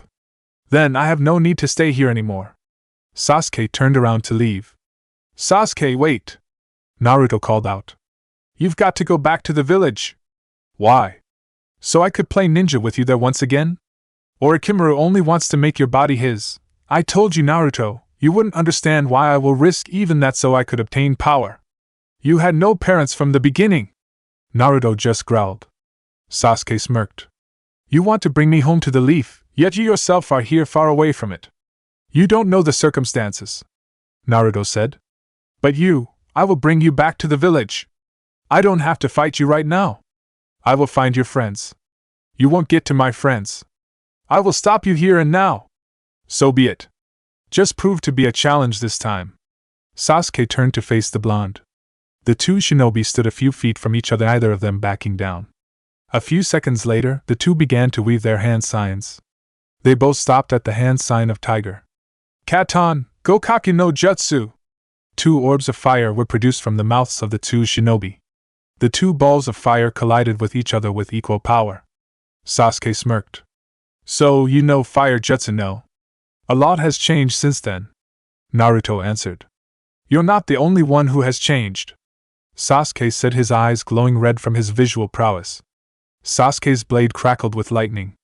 Naruto countered by coating his own blade with wind chakra. The two shinobi disappeared from their former spots. They appeared in front of each other, their blades clashing with each other.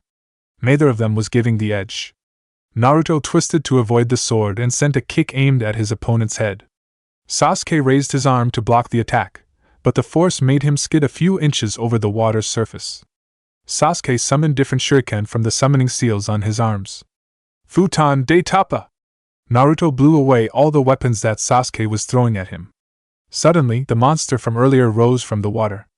"What?" Naruto shouted in shock. That thing is still here? Naruto was standing at the exact spot where the monster's hand rose from the water. The monster felt the foreign body on its palm and squeezed tight. The blonde was caught off guard and wasn't able to get away. Oh shit! Naruto yelled in pain. You may have changed, Naruto, but you're still as pathetic as ever. Sasuke huffed. But you monster are not going to end things with him. Sasuke thought. Chidori Nagashi! Sasuke screamed. A stream of lightning came from the Uchiha and made its way to the huge monster. It squeezed at the monster, constricting its movements, and made it loosen its grip on the blonde. As Sasuke? Naruto asked, but it fell on deaf ears. Okay. He continued when Sasuke didn't answer. Saru Hitsuji. Kuchios no Justu. The monster's hand suddenly exploded, spraying blood everywhere. The monster screamed in pain. Standing over the monster now was a giant rusty red-colored frog suddenly appeared. Around his eyes and on his lips and chest are brighter red markings. Over on his left eye was a scar that slashed across. He wore a large blue happy vest that has the kanji, Ebi, on the back portion. Around his hip was a massive dosa blade. In between his lip was a large Kizura pipe. It was Gamabunta, the Toad Chief. What? The Toad said in a grumpy tone. Where am I? Oyabun! Naruto greeted. Gaki? Gamabunta said. Why are we in salt water? I'm going to itch later. Sorry, boss. I was about to be crushed.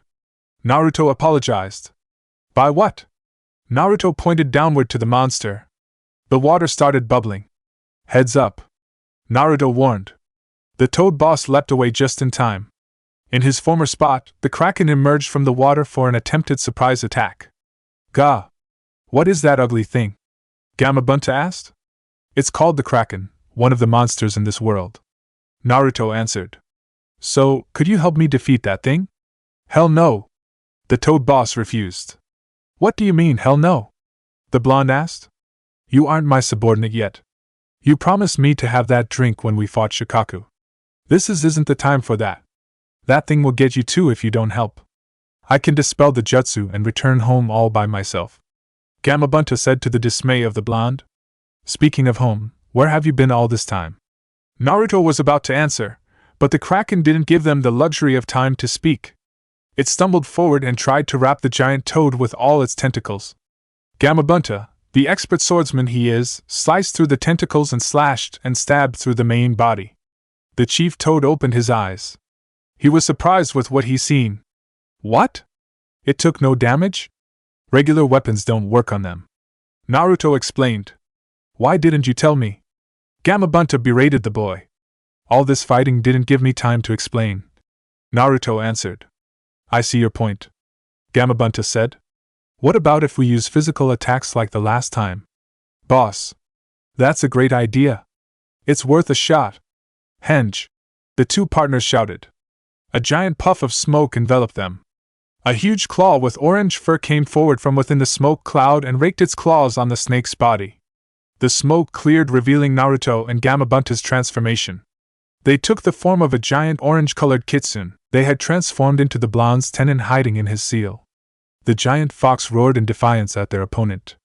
The fox bounded over to the giant monster. It rammed itself on the monster, then it raked its claws on it. The Kraken tried to wrap its tentacles on the massive kitsune, but the latter bit and scratched, cutting off all of their opponent's appendages. The duo never let up their attack and continued mangling the Kraken until its pieces were scattered all over the ocean. With another massive puff of smoke, the transformation jutsu was undone, revealing the Toad boss, Gamabunta, and our favorite blonde shinobi, Naruto, standing atop the former's head. Bunta spit out a tentacle stuck in his mouth, then declared, Well, that's that. Thanks for the help, boss. Naruto thanked the giant toad. Don't go off celebrating there, boy. You still owe me that drink. But boss, I'm still underage. Nonsense. Their conversation was cut short when Sasuke activated his own summoning. Kuchios no Justu. A huge purple snake with black rings running down intervals on his body appeared in a giant puff of smoke. He had massive fangs, green eyes, and four horn-like protrusions on his head. It was Manda, Orochimaru's favorite summoning. Fuck! Sasuke didn't leave yet? Naruto muttered in this world's language. Long time no see, Bunta. Manda greeted his fellow summoning as he went on to squeeze the life out of the giant toad. Oyabun! Naruto screamed in worry. Don't worry about me, boy. Take care of Sasuke, so we can get this over with, Gamabunta said. Right. Naruto answered as he leaped towards Sasuke's spot on Manda's head.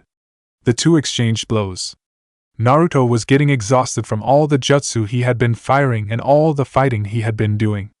Sasuke tried to swipe at the blonde with his sword, but Naruto jumped back to avoid it. In turn, the blonde threw several kunai at his opponent. Sasuke's eyes glowed with his visual prowess. Without even flinching, he deflected each and every one of the kunai with his sword. Several clones appeared around Sasuke. He kicked one in the gut, making it fly back to another. He sliced another who tried to sneak behind him. Naruto engaged his power-hungry friend, going about it kunai against sword. He parried all of Sasuke's slashes and stabs, and so did the latter with Naruto's attacks. All around them, Bunta was rolling around trying to get Manda off of himself. He struggled around, spraying bursts off air that were dodged by his limber opponent. Unhand me, you snake! The Toad boss ordered. Why would I listen to you? Manda said. Arg! Fight like a man! Bunta ordered. And risk losing this battle? No! The snake retorted. He started to squeeze tighter. The Toad boss began throwing curses at the snake, most of which Naruto hasn't heard before. Gaki! He called for help. Naruto turned around to look at his boss. Oyabun! You're wide open! Sasuke yelled. He appeared just behind Naruto to slice the blonde's head off with his sword. Just at the last minute, the blonde raised a kunai to block his friend's attack. He pushed the sword away with all his might and managed to knock the sword away from his face. The blonde jumped and kicked Sasuke away. The latter was able to block with his forearm, but the force still staggered him back a few steps. Naruto was relentless. He created 4 clones to help with his next attack. One clone kicked Sasuke in the stomach. He flew into the air. You dash! Another needs Sasuke to raise him higher in the air, but he was able to recover and block the attack. Zu dash! Sasuke was able to block the next attack and swipe at the next clone and the clone after him with the lightning in his hand. Naruto was about to punch Sasuke to send him back to the ground. The young Uchiha discharged lightning from all around his body to paralyze and damage the blonde. It was Sasuke's turn to dish out kicks and punches at the blonde, sending them higher in the air at increasingly greater speeds. When the two were close back the surface of the water, Sasuke twisted in the air and kicked Naruto in the stomach, making him sink down the water. After Sasuke was done, he turned to his own summoning. He saw that Gamabunta was now free of the snake's hold and was being relentlessly chased by the toad. Boss, give me some oil, Naruto said. Then, get the fire ready, Gamabunta said in return. His cheeks puffed, and then he sprayed a continuous stream of oil at the monster. At the same time, Naruto weaved through his hand signs and blew fire at the stream of oil. Katon, Gamea Enden! The two of them shouted. The burning toad oil engulfed the giant snake. Screams of pain could be heard from inside the vortex of fire. It had no choice but to dispel, although not unscathed. When the two jutsu users let up on their attack, nothing else was left in the wake. That deceptive piece of shit! Sasuke grit his teeth. It turns out all the Naruto he fought earlier, including the one he sank under the ocean, were all clones. The blonde was somehow able to trick him. His right hand crackled with electricity when he heard the familiar swirl of chakra from the original. The two charged at each other. Rasengan! Chidori! The attacks exploded on each other, blasting the casters in opposite direction. Naruto hit the water hard with his back and everything went black. In an unknown HOUSE, Naruto woke up in another room he didn't recognize. The blonde looked around the room. In one corner, there was a bow and a quiver of arrows. He rubbed his head, and then pinched himself to see if he was dreaming. This is becoming a habit, Naruto joked to himself. Where am I? I see you're awake, a woman entering the room said. I'm surprised you heal so quickly.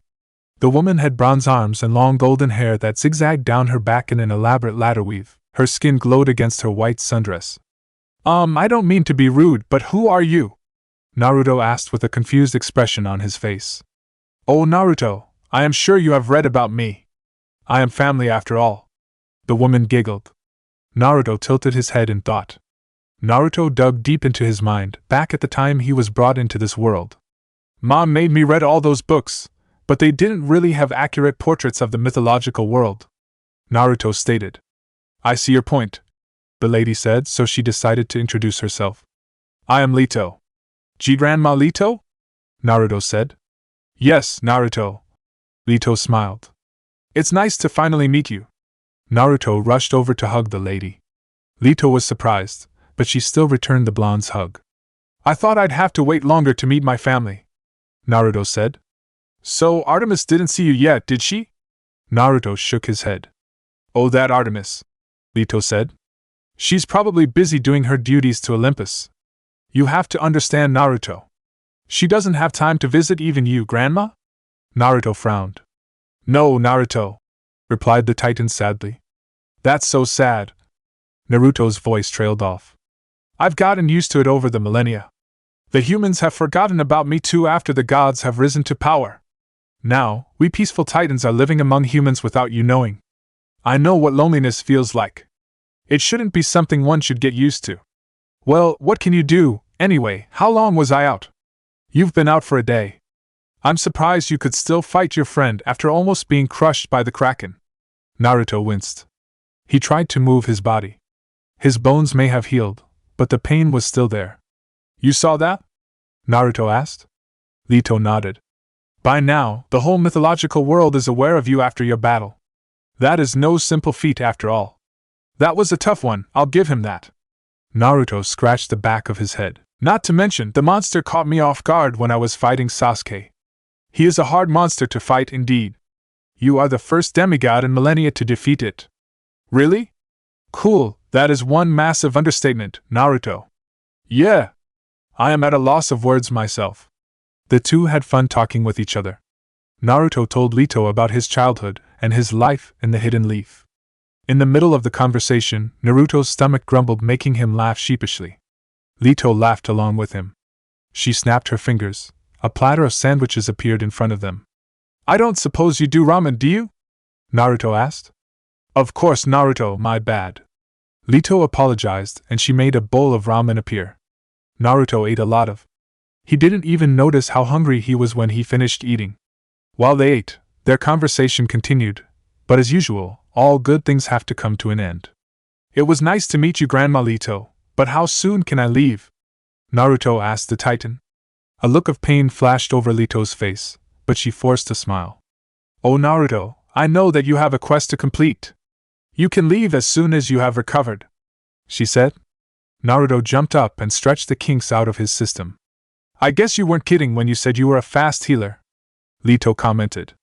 Normally, those of your kind would take more than a day to heal from those wounds of yours.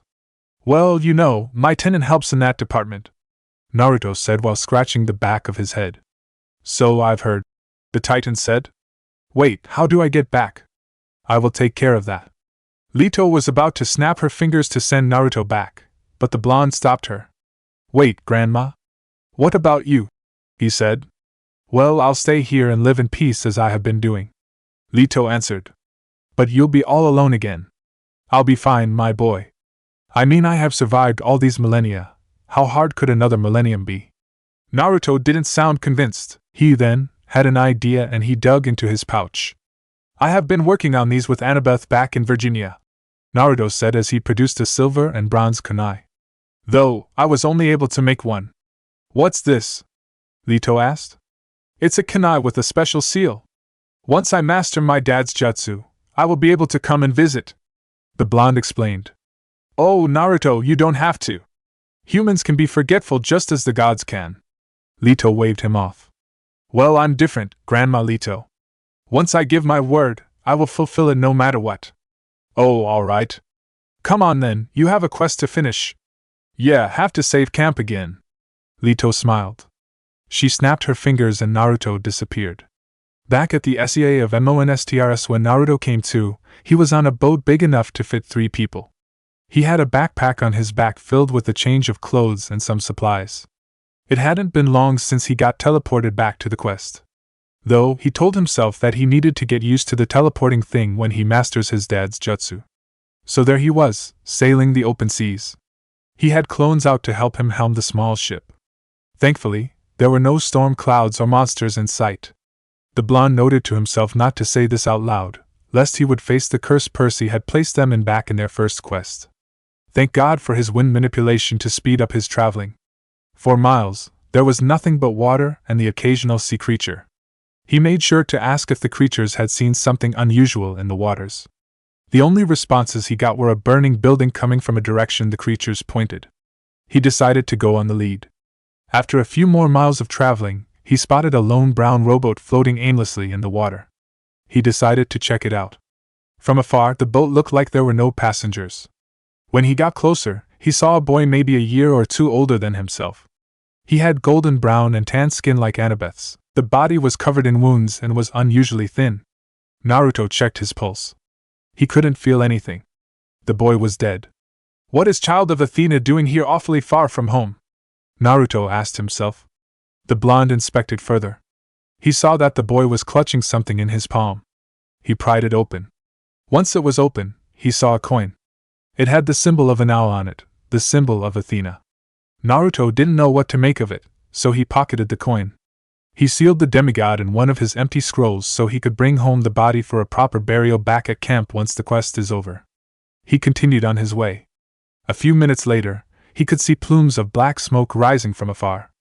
That must be what that dolphin was talking about. Naruto wondered aloud. Guys! Let's go towards the smoke. He ordered his clones.